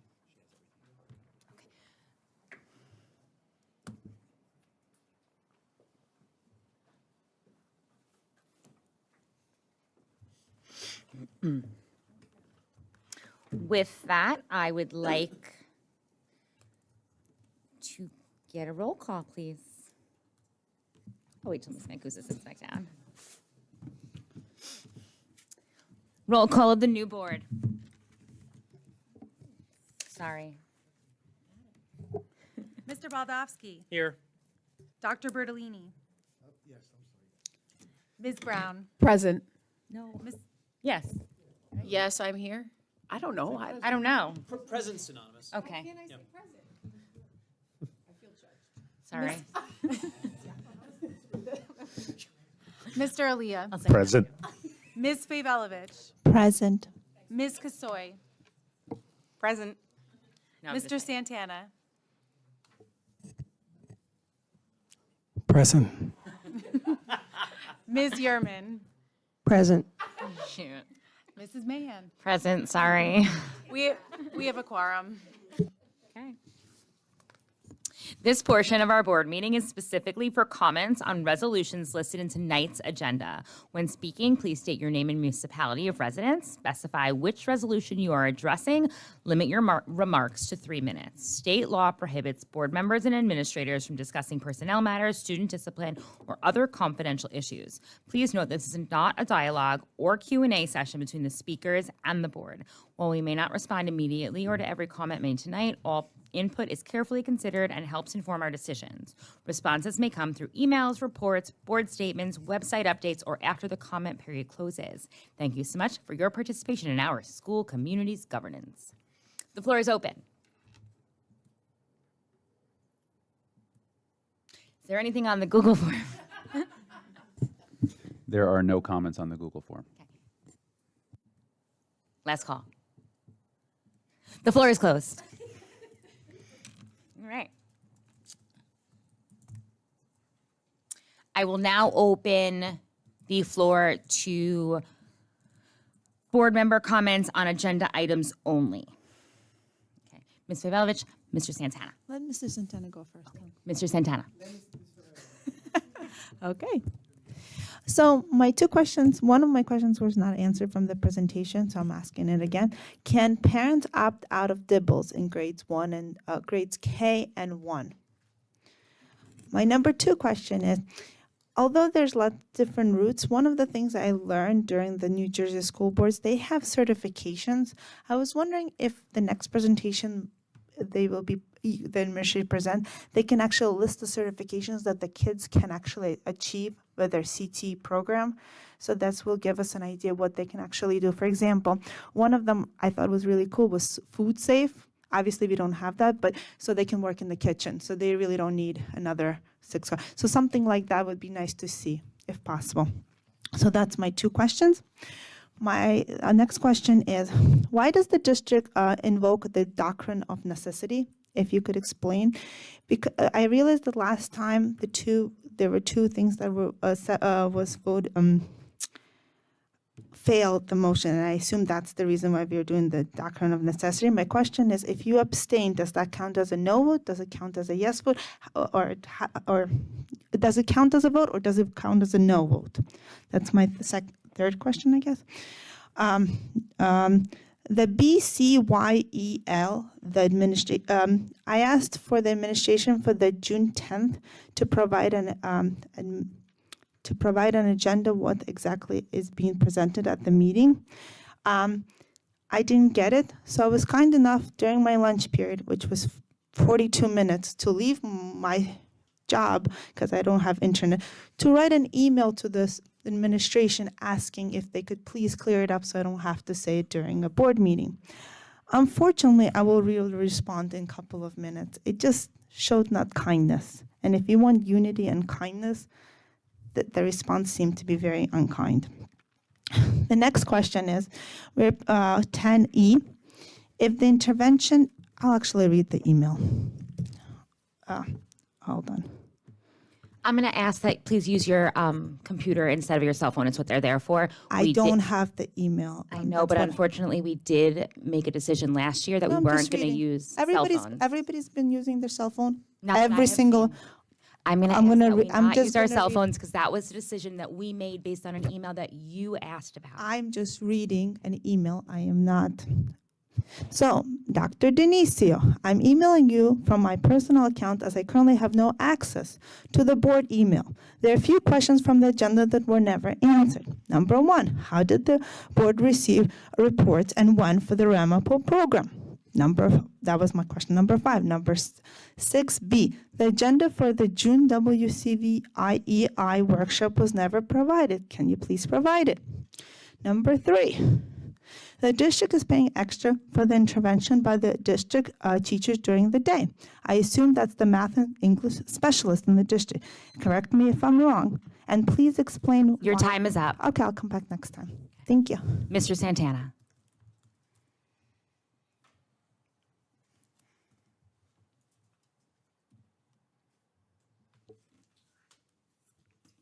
Don't start a minute yet. I haven't started speaking.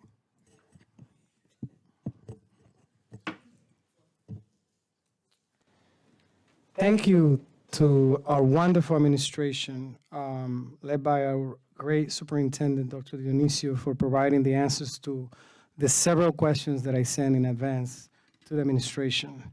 On 7A, A as an apple, congratulations to our retirees. Thank you for all the years of service and dedication to our children.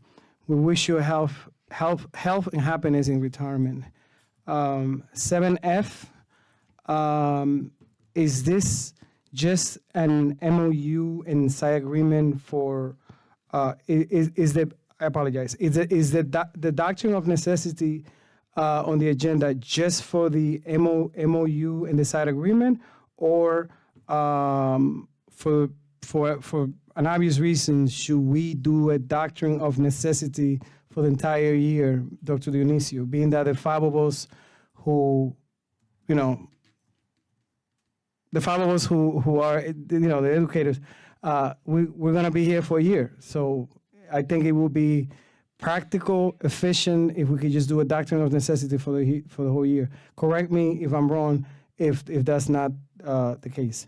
On 7F, oh, I apologize, I already said that. 10B, I will be voting yes with regret.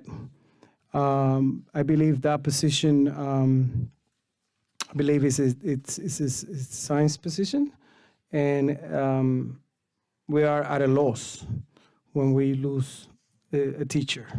So if that teacher is listening, I wish you don't leave the district. We need you, but you know, we understand people make decisions. 12A, A is an apple. Thank you for all the donations to our district. We appreciate it. 1J, thank you to our wonderful student representative for the report, and to address something, an event that they mentioned in support for our board goals. I attended, and other board members did too. I attended the Lunar Year celebration at the Rockburn School. It was a great show. Our children behaved greatly. They were so enthusiastic, and thank you for the wonderful PTA and the staff that put it together. 2A as an apple, Mrs. Kusoy, welcome to the board. I am proud to have seconded the motion for your appointment, and I'm sitting to the right of the board member who made the motion, Ms. Yerman, for you to join. We represent the community at large. We represent everybody in Fair Lawn. We are a diverse group of caring individuals working for the best interests of our children. I look forward to working together to improve student achievement. Welcome. Time is up. Thank you. Bye-bye. Ms. Yerman, Ms. Brown, oh my God, Ms. Brown. Anyone else? Yeah. Okay. So, very quick, I guess it's clarification. So on 7B, I'm a little confused. The first readings, there was like 8 first readings, and it doesn't list all the readings because I had a question on one of them. And ask all your questions, so your time's up. That's my question. That's it? Yeah. Okay. Like, just what happened to the rest, like, because I had a question on one and it's not even showing up on the list.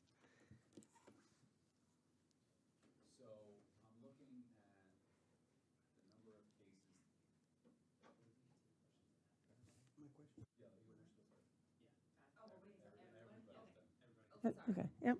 Ms. Brown. Brown with an E. Julie, I also wanted to extend a warm welcome. I'm excited to have you on the board, and I look forward to working with you. I also wanted to, I'm struggling with technology tonight. I'm very excited. I'm really excited to see the Keene University post-bachelor program that we're providing for our teaching staff from what I have read, at no cost to the district. So I'm really excited about that for our staff. I'm also excited that the Ramapo College program is continuing here. I think it's a great program, and one of the students is in the audience, who's also a wonderful educator here, and I think it gives our teachers a great opportunity to further their education without having to travel very far. And then I also wanted to extend my congratulations to everyone retiring. And thank you for your service. And I'm not going to read all of them, but all of the extracurricular activities and field trips that we're approving tonight, I'm very excited for. And I'm excited to see the kids getting out and about and getting that real world experience. So thank you to the teachers and staff who are working tirelessly to make all of that happen. Thank you. Anyone else? Okay, Ms. Favalovich. So I'll continue. The response I got was, Rita, please reply and CC the board leadership before I reply to your question. My question is, what policy do we have in our district that requires that if the board leadership does not get CC, the board members cannot get questions answered? I wanted to know, what policy did I violate? So my next two things. The redacted bills. I've been on the board for 4 years, and this is becoming my 5th year. We have never had redacted bills until a couple of months ago. I have no problem with the redacted. I think it's important to have privacy. But some of the bills, I don't understand why they're redacted and where the money is actually going. I understand that we're paying aid in lieu of transportation. Basically, that means for the people in the public, kids that don't go to our schools, they get busing. They get payment so they can go get busing. That's fine. That's $588.50 and $1,177. And any multiple of that, I'm perfectly fine to not have. But some of the bills are $200, some of them are $3,000, some of them are $400. It doesn't seem. I have been writing to the administration for the past couple of months, asking them if they could just write a little note by each one that is redacted. Why? For the busing, for tuition of something. Just say what it is, and I'll be more than happy to vote yes, because I believe every child should have a proper education. So tonight, I'm not voting for the any bills, but for tonight, I'm going to be voting for, I'm going to state the check numbers that are redacted, and I have no idea why they're redacted, so I'm going to vote no for those check numbers. And the last thing is, I want to say thank you to the PTAs for the wonderful gifts that they provided. Thank you. The floor is closed.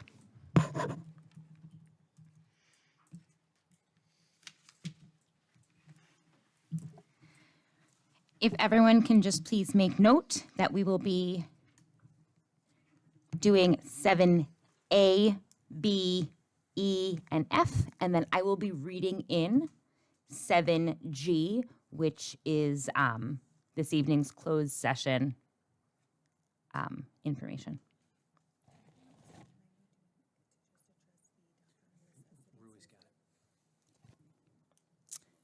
Yep. I just wanted to make I want everyone to take note now so they don't forget. Dr. Dionisio, the floor is yours to answer questions. Thank you, Ms. Mahan. I'll start with the doctrine of necessity because that one came up a few times, and this is a new one and a unique one for the board. As we all know, we have 5 educators on this board.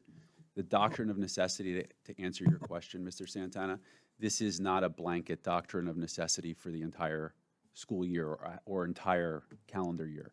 The School Ethics Commission is very strict and very specific.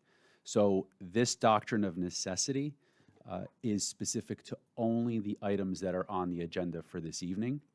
So then that way the board has the authority, even if you are an educator, to be able to vote on these resolutions so that way the board can conduct its business. As a result of that, should we, and we will, require a doctrine of necessity again in the future with a board that has a majority, in this case, even if we didn't have a majority, there may be some circumstances, depending on how many board members are present, if that doctrine of necessity would be necessary. So moving forward, any time that we will need to invoke that doctrine of necessity, we would do that on a case-by-case individual basis. All right? I will say, Mrs. Yerman, you asked some questions regarding the HIBs. And under 7B, we have 7 cases there this evening.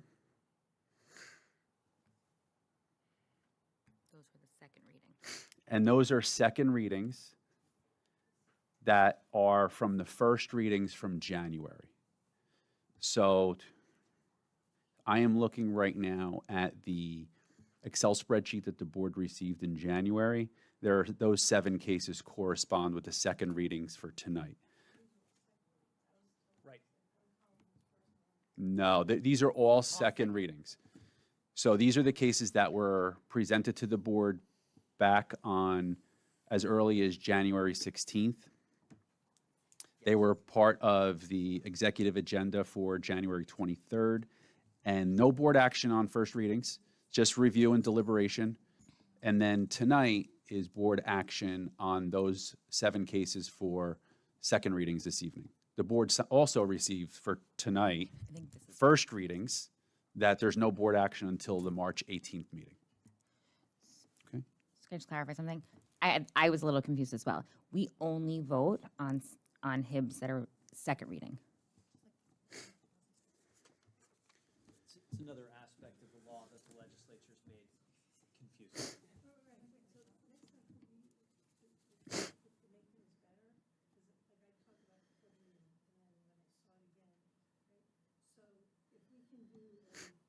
A, B, C, oops, sorry, A, B, like, it would be 7B, but then each incident would, instead of saying, I'm gonna say no to blah, blah, blah, blah, blah, to say 7B, A, B, C, D, E, F, well, however many there are, so that we don't have to say the case. We can bring that back to the board in committee, and then we can discuss that. and Okay, then it'd just be make easier a than, decision. okay. It'd just be easier for me.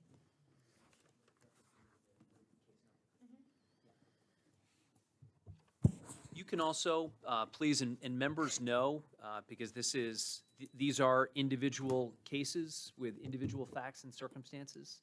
And the board spends a lot of time, administration spends a lot of time, obviously, considering them. Feel free to note if it's not just a yes, you could reference the number that's reflected. All right, thank you. As it relates to some other questions, I will share that the board, even going back to last year, we had our board retreat last year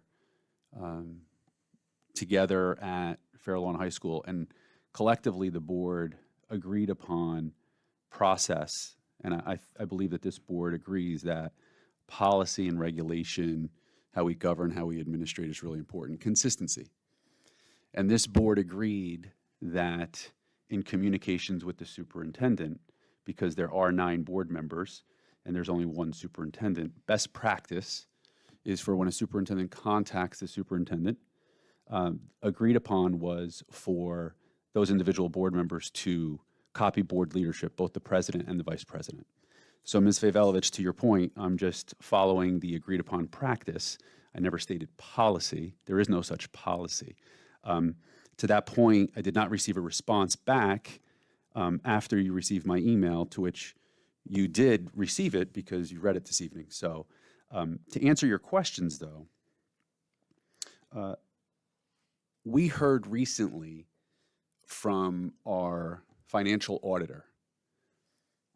And our financial auditor just recently presented no recommended findings, no recommendations from our business department.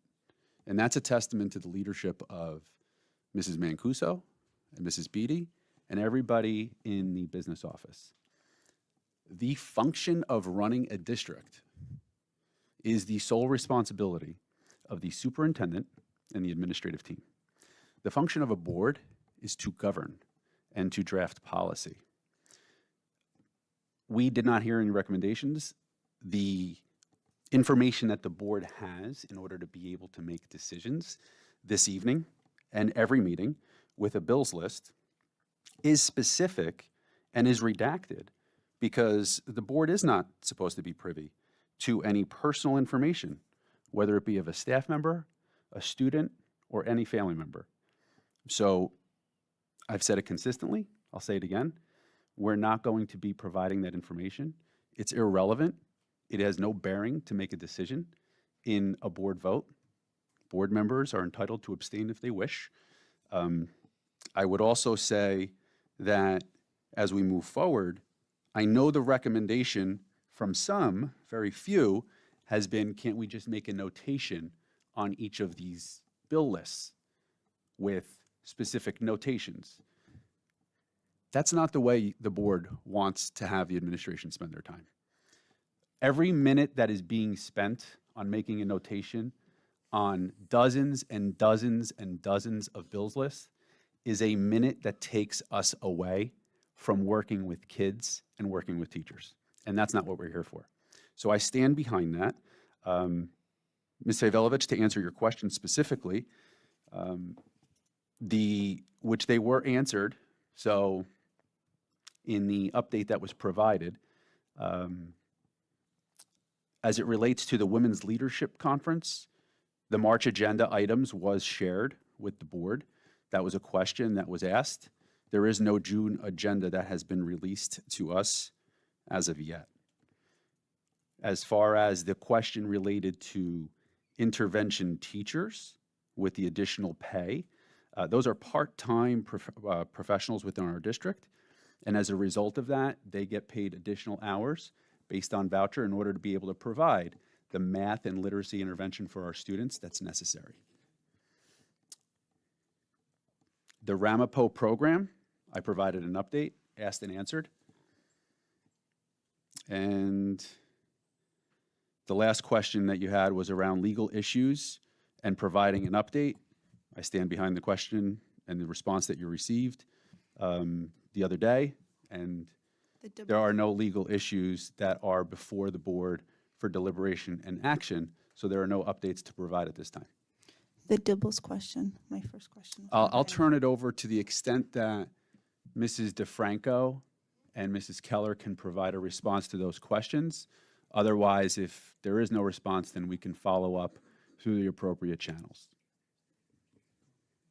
So I believe the question that was asked was, if I get this correct, can a student in K or 1 opt out of the Dibbles? So at this current time, the Dibbles is a benchmark assessment that we use to monitor literacy progress and literacy assessment for our students. Not only in this current school year, but I also want to make sure that everyone knows for next school year, Governor Murphy recent signed legislation enhancing a structured literacy approach for our students, in which we will be required as a school district to provide at least three benchmark assessments per year.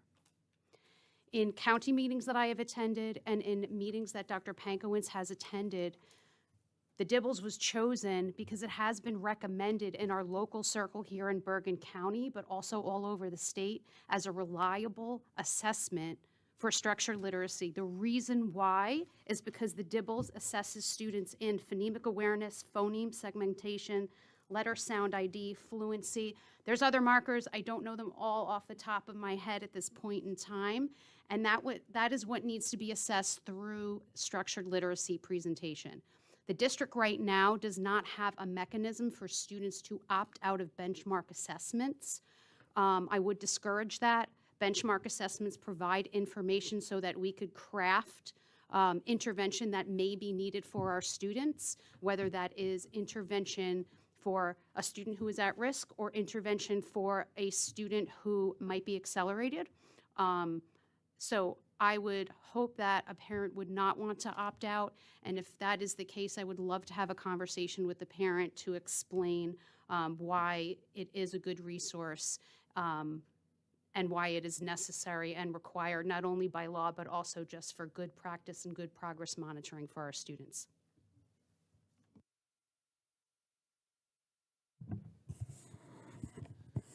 One more question about abstentions. Counting abstentions, kind of a fascinating issue, although I often say you don't want to hear your attorney or your doctor say that an issue is fascinating. We actually have a board policy on this, Board Policy 0165, which notes that abstentions shall not be counted as votes but recorded. So they're recorded for accurate minutes, but they actually don't quote-unquote count. Goes on to say a member who abstains from voting is deemed to acquiesce in the outcome of the vote. So to one degree, if a motion passes with abstentions, the abstention can be looked at as accepting that outcome. If it fails, similarly. But as to our superintendent's discussion of the doctrine, if we have too many abstentions and we don't have enough votes, certain votes require certain resolutions require a certain number of votes to pass, which is why there are typical limits when we can abstain, which typically is you have a conflict, or alternatively, when there's a new member who maybe hasn't been brought up to speed on something, that new member certainly can exercise the right to abstain. But abstentions aren't used for hot potato topics. They're not used for things that we don't feel we want to address or otherwise. Thank you.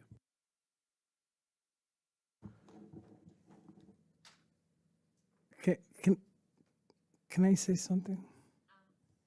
So the floor is closed, but I will ask you to hold on to it because your words are valuable. Can you say it at the end?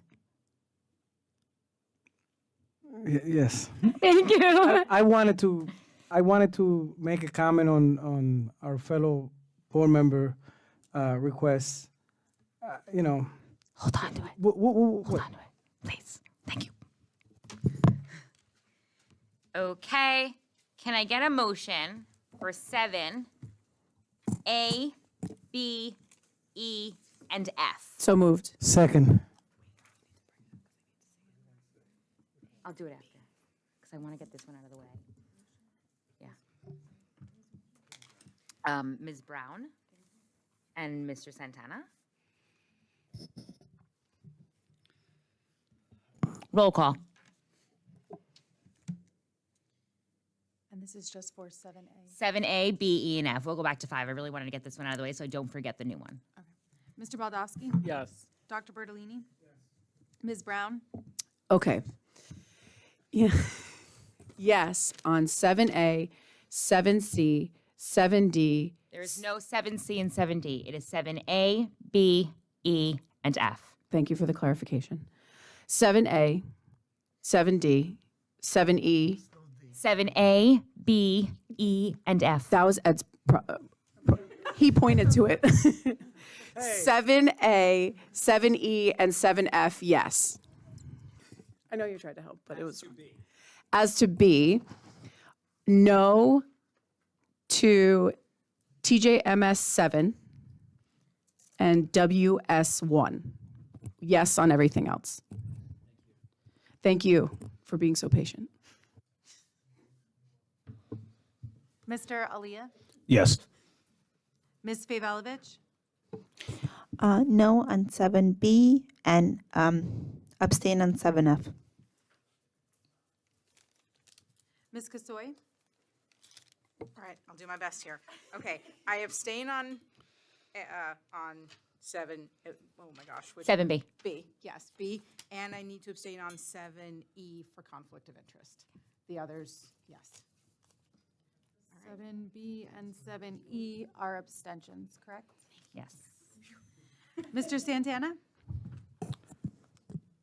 On 7B, no. On the same items Ms. Brown mentioned, TJMS with the 07 at the end and WS with the 01. Everything else, yes. Thank you. Ms. Yurman? It's the same. So just as clarification on 7B, it doesn't have on paper copy. does now. It's No, in. it's in there, but on my paper copy, it doesn't say what it is. So we went over that Mhm. prior to the meeting, so I just want to say that I'm voting based on what I was told previously. So I will vote everything with a yes, except for 7B, TJMS 2024-2025-07, which will be a no, and WS 2024-2025-01 is a no as well. Thank you. Mrs. Mahan? Yes. Motion passes. I am going to read in 7G. Resolved by the Board of Education after review and consideration of all relevant information, including information provided during an appeal hearing with the board determines that student R022024 does not properly reside in Fairlawn from October 2024 through and including the present date, and authorizes the removal of R022024 immediately. Can I get a motion? So moved. Second. Roll call, please. Mr. Baldowski? Yes. Dr. Bertolini? Ms. Brown? Yes. Mr. Alia? Yes. Ms. Favolovich? Yes. Ms. Kasoy? Abstain. Mr. Santana? Yes. Ms. Yurman? Yes. Mrs. Mahan? Yes. Motion passes. Can I have a motion for 5A? This is previous minutes, Ms. So Kasoy. moved. Second. Sorry.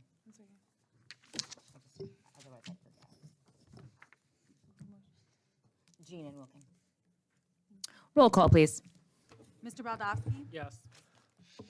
Dr. Bertolini? Yes. Ms. Brown? Yes. Mr. Alia? Yes. Ms. Favolovich? Yes. Ms. Kasoy? Abstain again. You're getting good at that. Mr. Santana? Yes. Ms. Yurman? Yes. Mrs. Mahan? Yes. Motion passes. We are back on track. Can I get a motion for 8A? So moved. Second. Roll call, please. Mr. Baldowski? Yes. Dr. Bertolini? Yes. Ms. Brown? Yes. Mr. Alia? Yes. Ms. Favolovich? We're doing 8, correct? Yes. Yes.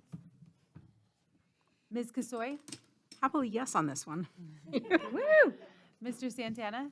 Yes. Ms. Yurman? Yes. Mrs. Mahan? Yes. Motion passes. Can I get a motion for 9A through F? So moved. Second. Swap at least. You're dominating the roll call today. So moved. You can't. She's so moving. Mr. Baldowski? Yes. Dr. Bertolini? Yes. Ms. Brown? Yes. Mr. Alia? Yes. Ms. Favolovich? No on 9A17 and no on 9E. 9A17 and 9E. Correct? E is in Edward and A17. A is in Apple. Thank you. Ms. Kasoy? I think I need to abstain on this one too, please. Mr. Santana? Yes. Ms. Yurman? No on 9E, yes on the rest. Mrs. Mahan? Yes. Motion passes. Can I get a motion from someone besides Ms. Brown on 10A through H? Maybe you guys could just switch. Make that motion. Thank you. Second. Roll call. Mr. Baldowski? Yes. Dr. Bertolini? Yes. Ms. Brown? Yes. Mr. Alia? Yes. Ms. Favolovich?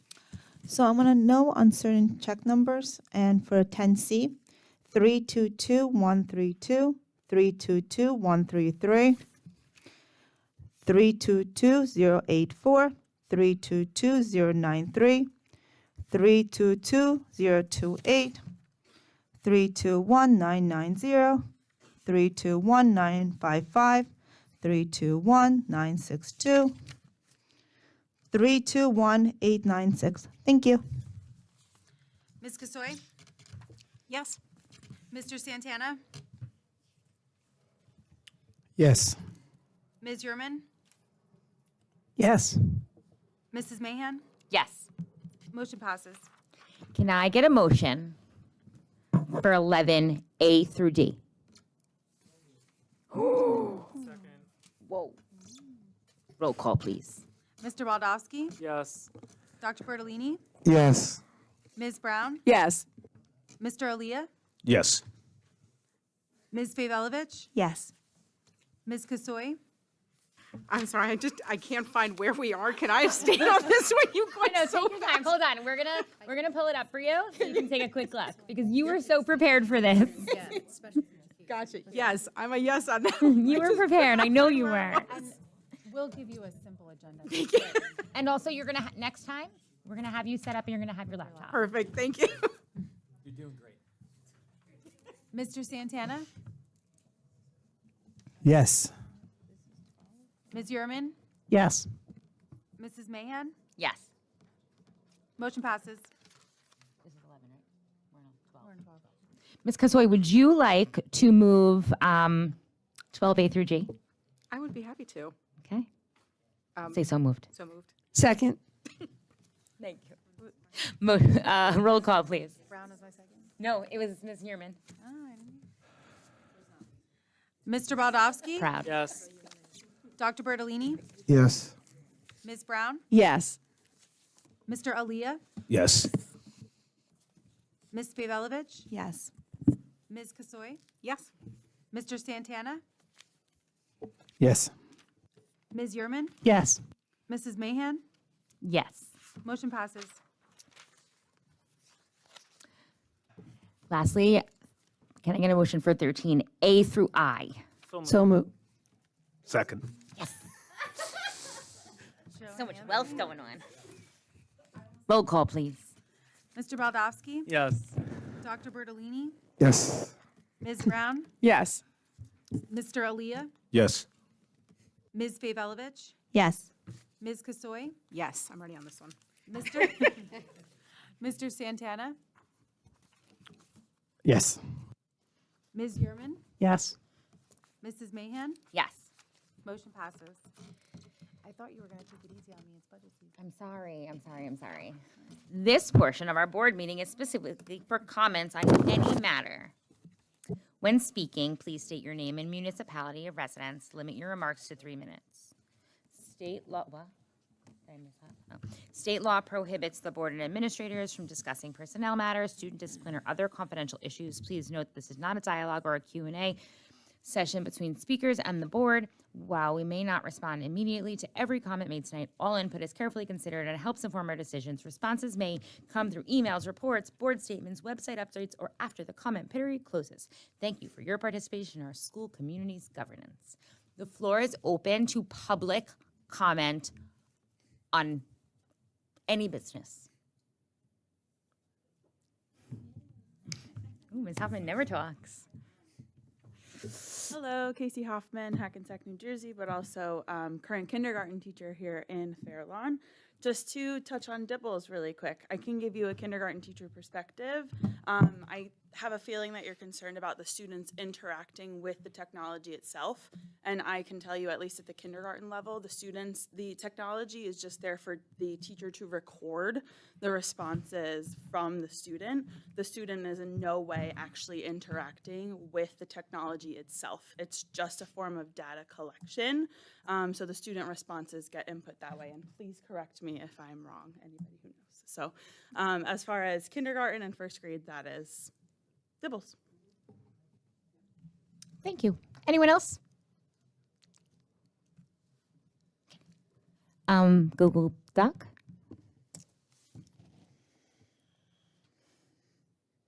When I do this, that means it's time for the progressives. Don't admit that. I denied that 3 years ago, sir. This is from one of our amazing students who hopefully is still watching and listening at home, Aiden Maloney. We all know Aiden. Dear board members, my name is Aiden. I am 9th grade class vice president at the high school. I have spoken at board meetings before when I was at Memorial. I have some questions tonight. Is there any discussion over special ed programs in public meetings? My second question is, why does every 9th grade honors English student have to take honors modern world history? I would also like to congratulate Mr. Cohen on the Flace Award, exclamation point. So I think he deserves a round of applause for that, Mr. Cohen. Mr. Cohen, for those of you who don't know, is our Starfish, Flace's Starfish Award recipient. So amazing teacher over at Memorial. And I digress. Dylan continues with, I had him in my 7th and 8th grade years at Memorial, and he was my favorite teacher. Thank you so much. All my best, Aiden. Last call.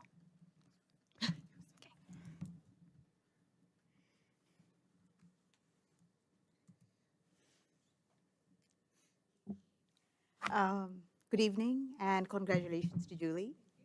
My son and her son Nathan, they were together in elementary school. And thank you to all of you. Point of order. I apologize. If the speaker can introduce herself. Yes, would you mind sharing your name? Oh yeah, my name is Asma and I'm a Fair Lawn resident. I have currently my last child in high school.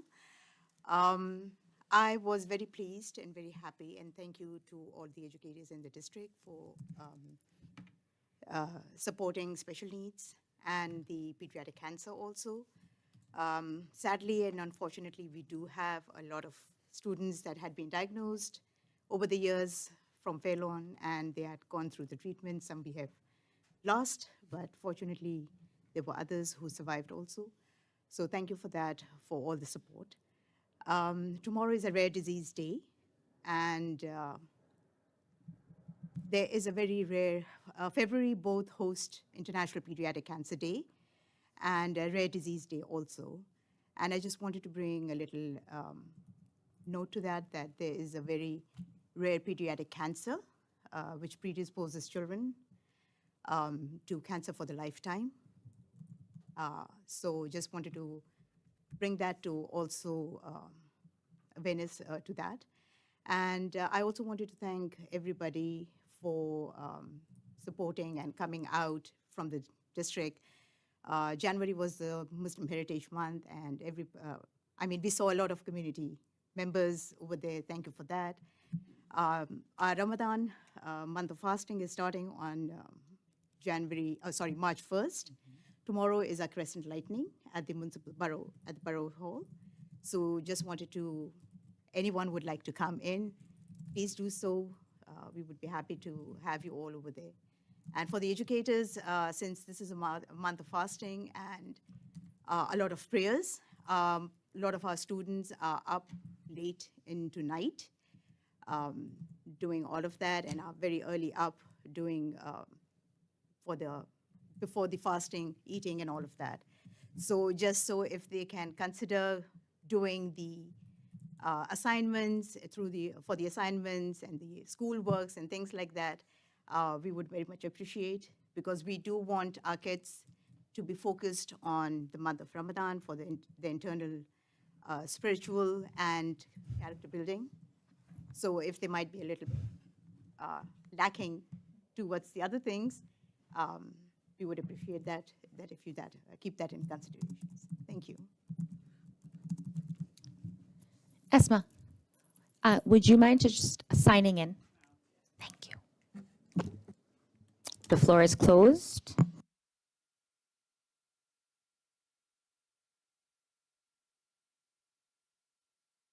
I am going to open up the floor to comments on any business on for board members. I am going to start with Mr. Santana because I asked him to hold off until now, and then Ms. Brown.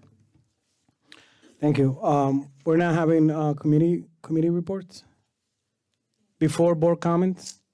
You are absolutely right. Can we have that before board comments, if I may? Yes, so if there is anybody who has a report from the most recent small committees, now would be your opportunity. Dr. Bertolini. I believe all the meetings this month were dealing with the budget. They were all committee, small so budget We committees. really didn't have, we had an agenda, but it was pushed off because of the budget presentation by Dr. Dionisio and everyone else. So there really isn't much to report on the Education Committee, except for we talked about the goals Dr. Dionisio has in the future, if we can do it with the budget. So that's the only committee report for education. Okay. This month. Do you have it? Oh, okay, anyone else? Ms. Vejvelovich? So I attended the Safe Schools to School with the council. The people that were in the meetings were the borough manager, Mr. Ryanans, and 2 members of the public.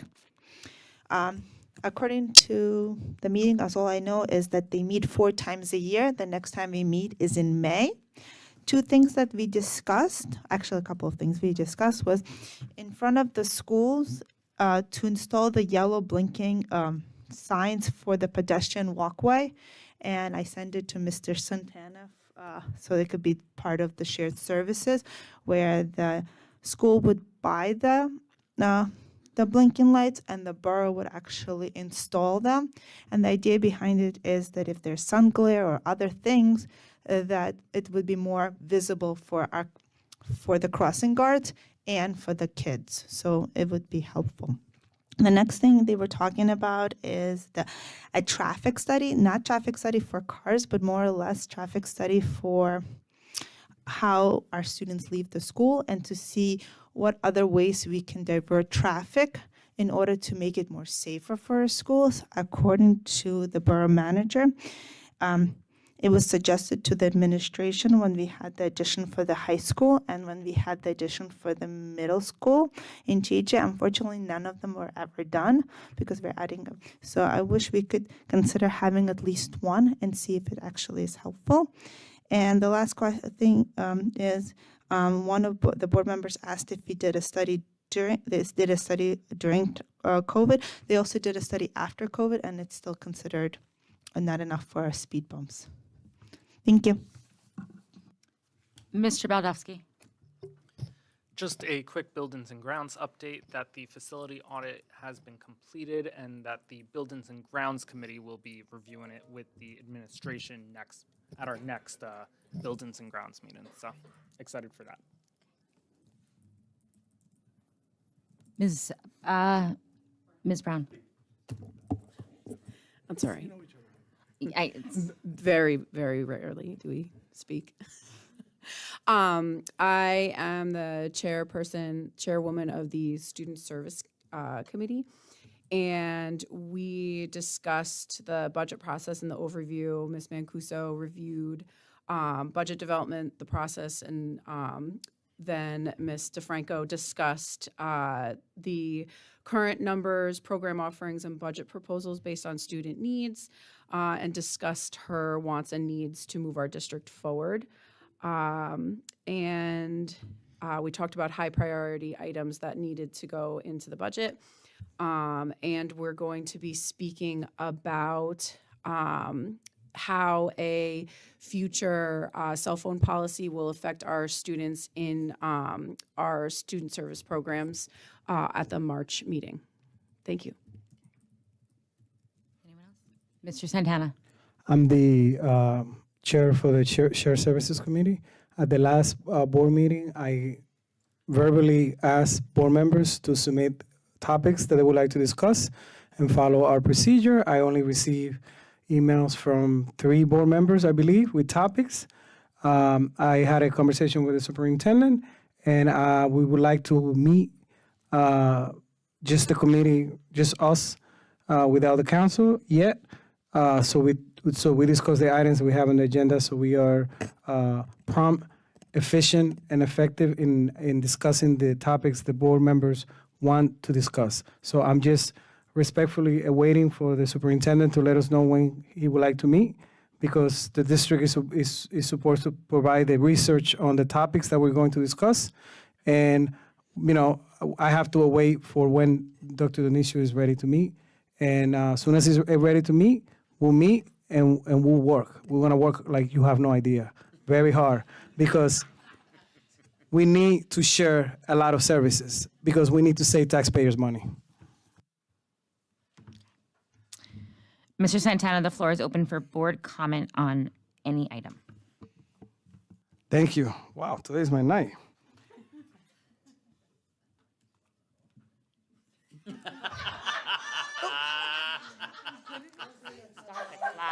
You were my favorite board member.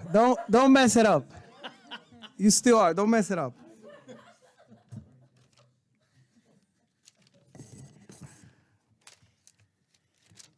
I have a few comments, because you know we have to have discussions, and I would like to ask Ms.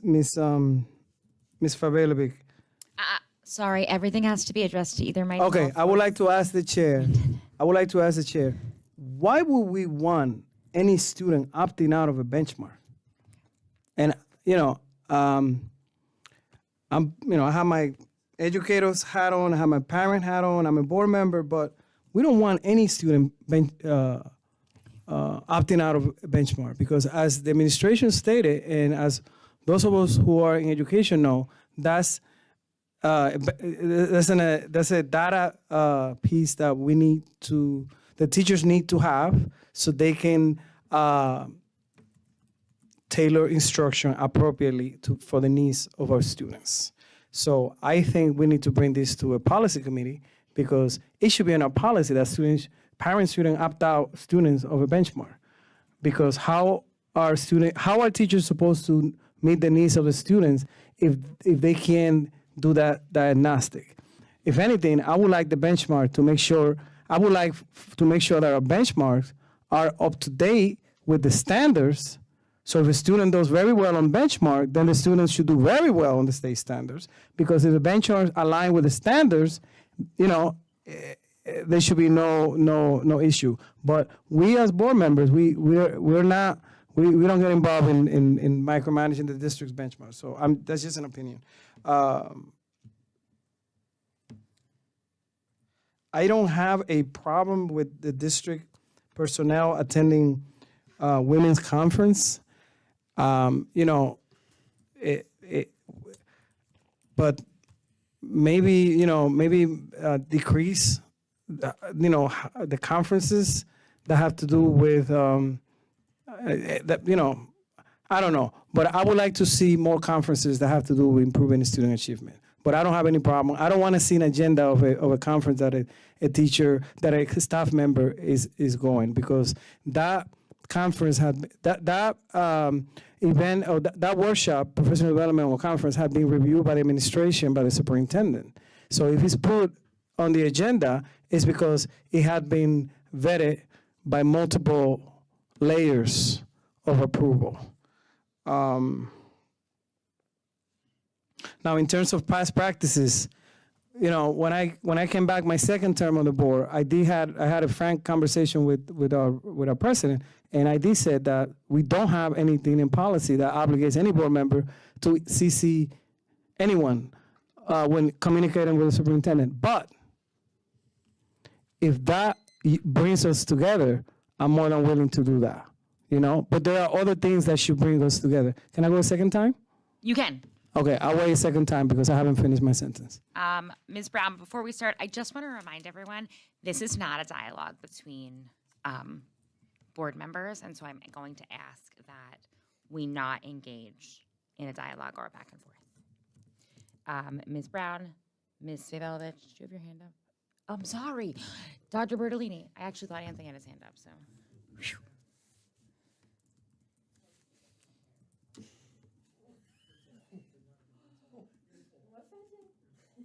Show off.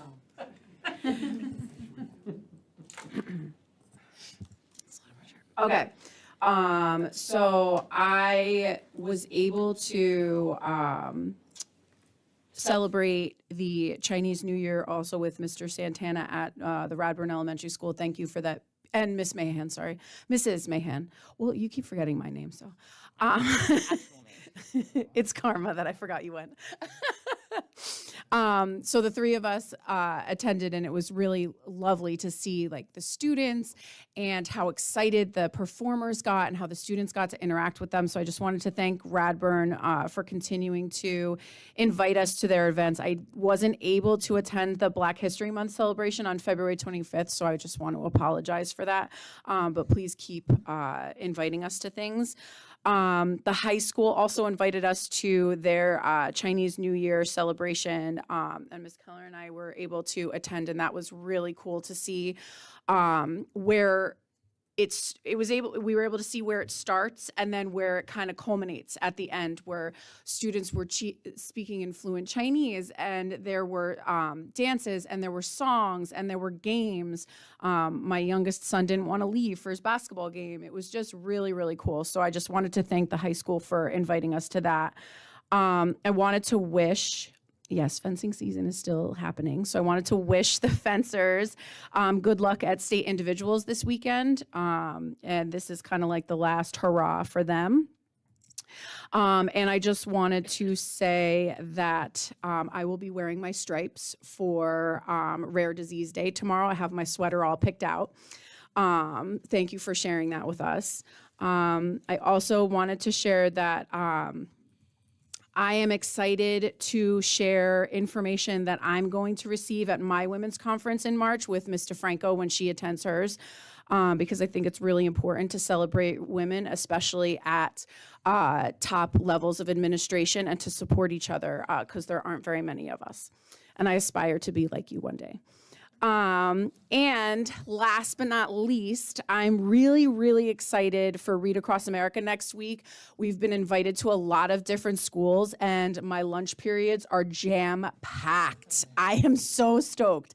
So I'm going to I'll be here at Edison one day. I'll be at Warren Point. I'll be at Radburn. I'll be at Milnes. I'm forgetting things. My Thursday's open still, so if any of the other elementary schools have any needs for someone to come and read, I'd be happy to do so. I'm just excited about the stuff that goes on in the district, and I am also excited that we keep getting invited to things, and I'll keep coming. So thank you.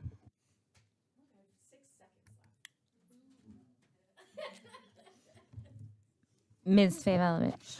Okay, so I have a couple of things. The first question is, I could be wrong, but correct me if I'm wrong, but the after-school enrichment activities used to be 8 classes. Now they changed to 7 classes. I was wondering why, if you could kindly explain. The next thing is, I don't have a problem with benchmark tests. I have a problem with kids in kindergarten and first grade be stuck in front of a computer for an hour and a half to take a test. According to the WHO, which is the World Health Organization, less than 1 hour a day is recommended for kids under 6, which is kindergarten and first grade, some of them. So I would hope that I took tests on paper in kindergarten and first grade, and I turned out okay. I learned how to read. So I assume that paper still could be used. I'm not saying anything. I just hope that the administration would consider allowing parents to opt in for paper version of the test. So it's not only has to be on the computer, because some parents don't want their child to be on the computer, period. And they have, since till they're going to kindergarten, they might not have been exposed to computers. And I think having a computer that could also be a disadvantage to them, because they're like, oh, this is new shiny, and instead of paying attention to a test. So I would hope that there could be a paper version of the test. I'm not saying opt out, but the idea is also create a different version so the parents kids can have a paper version if they want to. And the last thing is, this has been happening quite a lot, so I'm gonna ask very nicely, if the leadership, if they said that the executive session starts at 6:15, that they keep the time for 6:15 and not change it at 2 o'clock today for 6 o'clock, because other people have made a lot of plans just to make it on time here. And if you could start, if at least give us 48 hours in advance, if the executive the executive portion of the meeting would start earlier, because not everybody goes to the dinners, and therefore that creates a lot of obstacles for people to get on here before the time that was stated. I look at the time, it says 6:15, and should start at 6:15 and not earlier, unless 48 hours have been provided to us ahead of time, saying that the meeting will start earlier, just for the consideration. Thank you. Dr. Bertolini. No one else wants to go yet, right? I just want to make sure before put your hand down, Lisa. First of all, I hope Aiden is still watching, because I 100% agree with him. Why should a student at the high school, in a big school like Fairlawn, about almost said Leonia, in Fairlawn, why are they required to take modern world history honors and English honors? It doesn't make it. I don't care about scheduling. You have a lot of sections. You could take care of that. Don't worry about it. But so I agree with Aiden. I don't agree with Joe, because Joe's disagreeing with me. But I agree with you, Aiden. But on a different note, I did get the numbers. Thank you, Julie. But 85 is 5% of the high school population. Right, The but high we school are, population. agreed, but So, we wait, are, wait. we are Wait, not supposed to have a dialogue. sorry, you're right. Not a dialogue. So I'm going to ask Dr. Diaz some questions. Can you just let everyone know what you're talking about? Oh, yes, I'm sorry. The academy question that we talked about earlier, the amount of students go to Bergen Tech, Teterboro, Hackensack, Bergen Academies, there's 85 students currently, according to the enrollment numbers. So my question is, which is 5% of the high school population. You can't compare it to the overall population, because those kids only go to high school, not elementary or middle. So it's 5% of the high school population, which is a large number. First of all, it's also not, we're losing strong students and their test scores to our own scores. But also financially, I can't have a dialogue, so I'm going to ask the questions quickly. What do we pay tuition for each of the academy kids? It's on the bills. I'm sorry? It's on the bills. Okay, I don't look at the bill list like Rita does. And then second of all, what do we pay for transportation? I'm guessing it's about $1 million, at least $1 million of our budget goes to sending our kids out. Their test scores go out, their abilities go out. And again, I would argue strongly, if we provide programs here in district, they will stay if we brand it properly. So my question to Dr. Dionisio is, what's our tuition that we pay out to Bergen Academies, and what is the cost for our transportation? Thank you. Ms. Yearman. Wait, I want to make sure the clock is. Okay, so first I'd just like to apologize that I had to check my phone. I went to an event on Monday and I couldn't remember the name of the event, so I had to check my calendar because my brain cells aren't working as well either this evening. But I did want to mention that I did go to the Taste of Fairlawn at the Fairlawn Community Center on Monday. I've been going since the inception, except for 1 year, and totally enjoy it. The food is great. It's all the community vendors from around the town. There's also a Lisa McClements. She is in charge of the Fairlawn for All Ages, and she had a ton of student volunteers at that event, and it was just incredible, and how attentive they were and what they did, and I would go again next year. The other thing that I wanted to talk about was that it was an honor to be, it is an honor to be part of the Leadership Council. It's diverse. There's community members from all walks of life, including religious leaders. The thoughts and the comments and the categories that we were able to walk through to get a feel of how the community feels was just fantastic. And I look forward to the May meeting and to be able to participate again.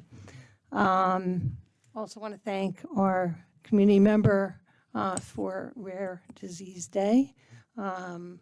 My children have a rare disease, and they have benefited by the NIH, the FDA, the CDC for bringing out miracle medications for rare diseases, and that's totally across the board. And I just want to say that I will be proudly talking about Rare Disease Day tomorrow. Thank you so much.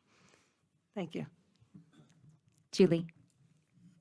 Hi, everybody. Y'all, I do love to talk, so I just had to participate. I just wanted to say very quickly, thank you to everybody for the warm welcome, for the information.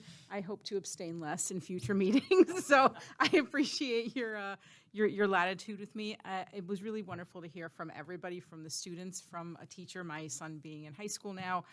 We're far removed from kindergarten, so it was wonderful to hear how all of that is, all the things that we hear about come full circle from the faculty, from the staff, from the community members. So thank you, everybody, for catching me up for all that everyone did in the past month to get me ready for today, and I really look forward to participating more as we go forward. So that's it. Thank you. Mr. Baldowski. Thank you. Just because Dr. Bertolini called me out there.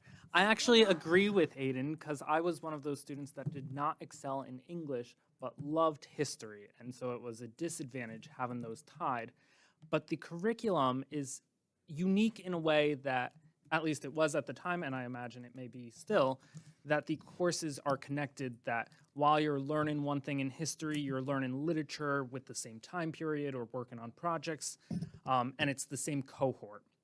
So there are some benefits to it. Obviously, when we review curriculum, you have to weigh those things. But just to make Dr. Bertolini a little happier, you're welcome.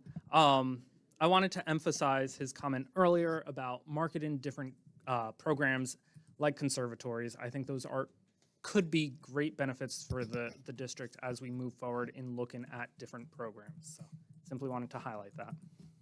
I know there can't be a dialogue, but thank you, Joe. No dialogue. Anyone else? Okay. Joe? I don't typically make comments. However, I did want to congratulate Brody Bogues for 100 match wins. We are a hardcore wrestling family. My DVR is full of NCAA wrestling right now, so I'll be doing the weekends. And then congratulations to assistant coach Jamie Pizacane on being our district's assistant coach of the year.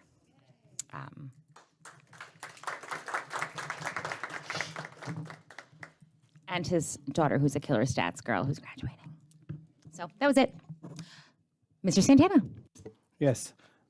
Just as a historical note, in the past, we have received no recommendations from the audit when we did not have all these redactions. I just wanted to share that we had no recommendations in the audit in the past, like several years ago, and we didn't have the redaction. I don't need to see. It's not an issue for me. I don't have a problem with the branding that Dr. Bertolini suggested, as long as it's at no cost to the district, or that we offset the cost by cutting somewhere else. We as board members have to look at the bills. That's one of our responsibilities. We have to look at the bills. We have to look at where is the money being spent, how is it spent? Because, we have a fiduciary responsibility to the taxpayers. I believe the attendance at the retreat should be mandatory because this is where we're going to be all on the same page. I don't have a problem with the meetings being early because I'd rather come early and not be here at midnight. So if we don't have the meetings early, you're talking about getting out of here. It's almost 10. So if we didn't meet early, we would be home at midnight. So I don't know about you, but I go to bed at 9 p.m. on weekdays, except, on board days. I would like to see the district, I know the district is doing, I have had this conversation with the superintendent, but I want to see the district working harder to find ways to save more money, do more with less. We have been receiving a lot of invitations. Those of us that have, all of us, we have full-time jobs. I can't take off. I work far, almost an hour away, and it's very hard for me to go to events in the morning. Also, we have been receiving requests to purchase tickets.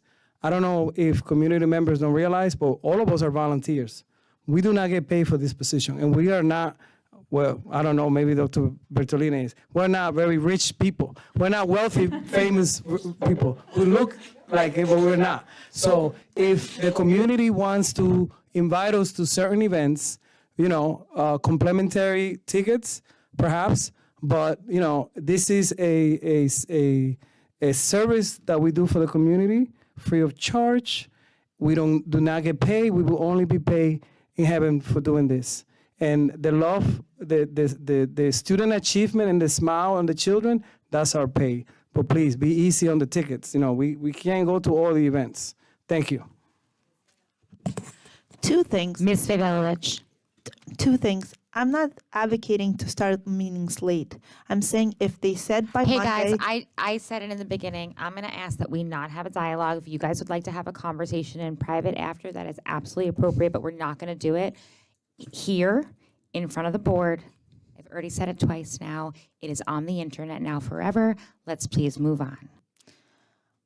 All I ask is 48 hours if the meeting time is changed. And second thing I want to talk about is the kindergarten registration. It's not advertised in Edison with the billboard that we have. I think it should be advertised.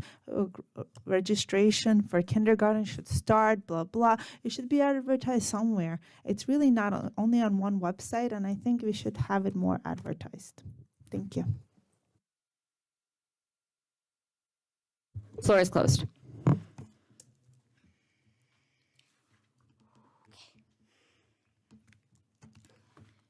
Bear with me, we have a lot of dates. Our next meeting is Point of our... information, my question wasn't answered about this enrichment 7 classes to 8 classes. Yeah.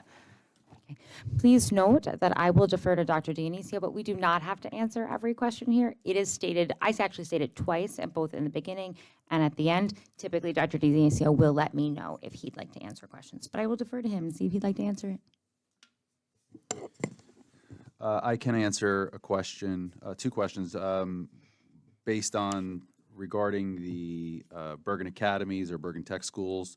We'll bring that to the Education Committee. We're talking about conservatories and academies and those sorts of things. So we'll bring the tuition and the transportation number of students, which is, as Ms. Mahan said, on the agenda. We'll bring all of that, and we could have a collaborative conversation around what that looks like. Last year, regarding the after-school enrichment, we had already shared the update, but I'll provide it again as it relates to, we provided a survey to parents, and the parents for after-school enrichment wanted an additional choice. So we went from 3 options to 4, and the budget stays flat and the same. Actually, during the Finance Committee recently, we actually talked about this and how we're allocating our funding and equity issues around how we're using money after school versus during the instructional day. That's for a future conversation. But the budget stayed fixed. So when you increase the number of choices and the budget stays fixed, what does that do? That reduces the number of students that can go into a class. So there are less classes.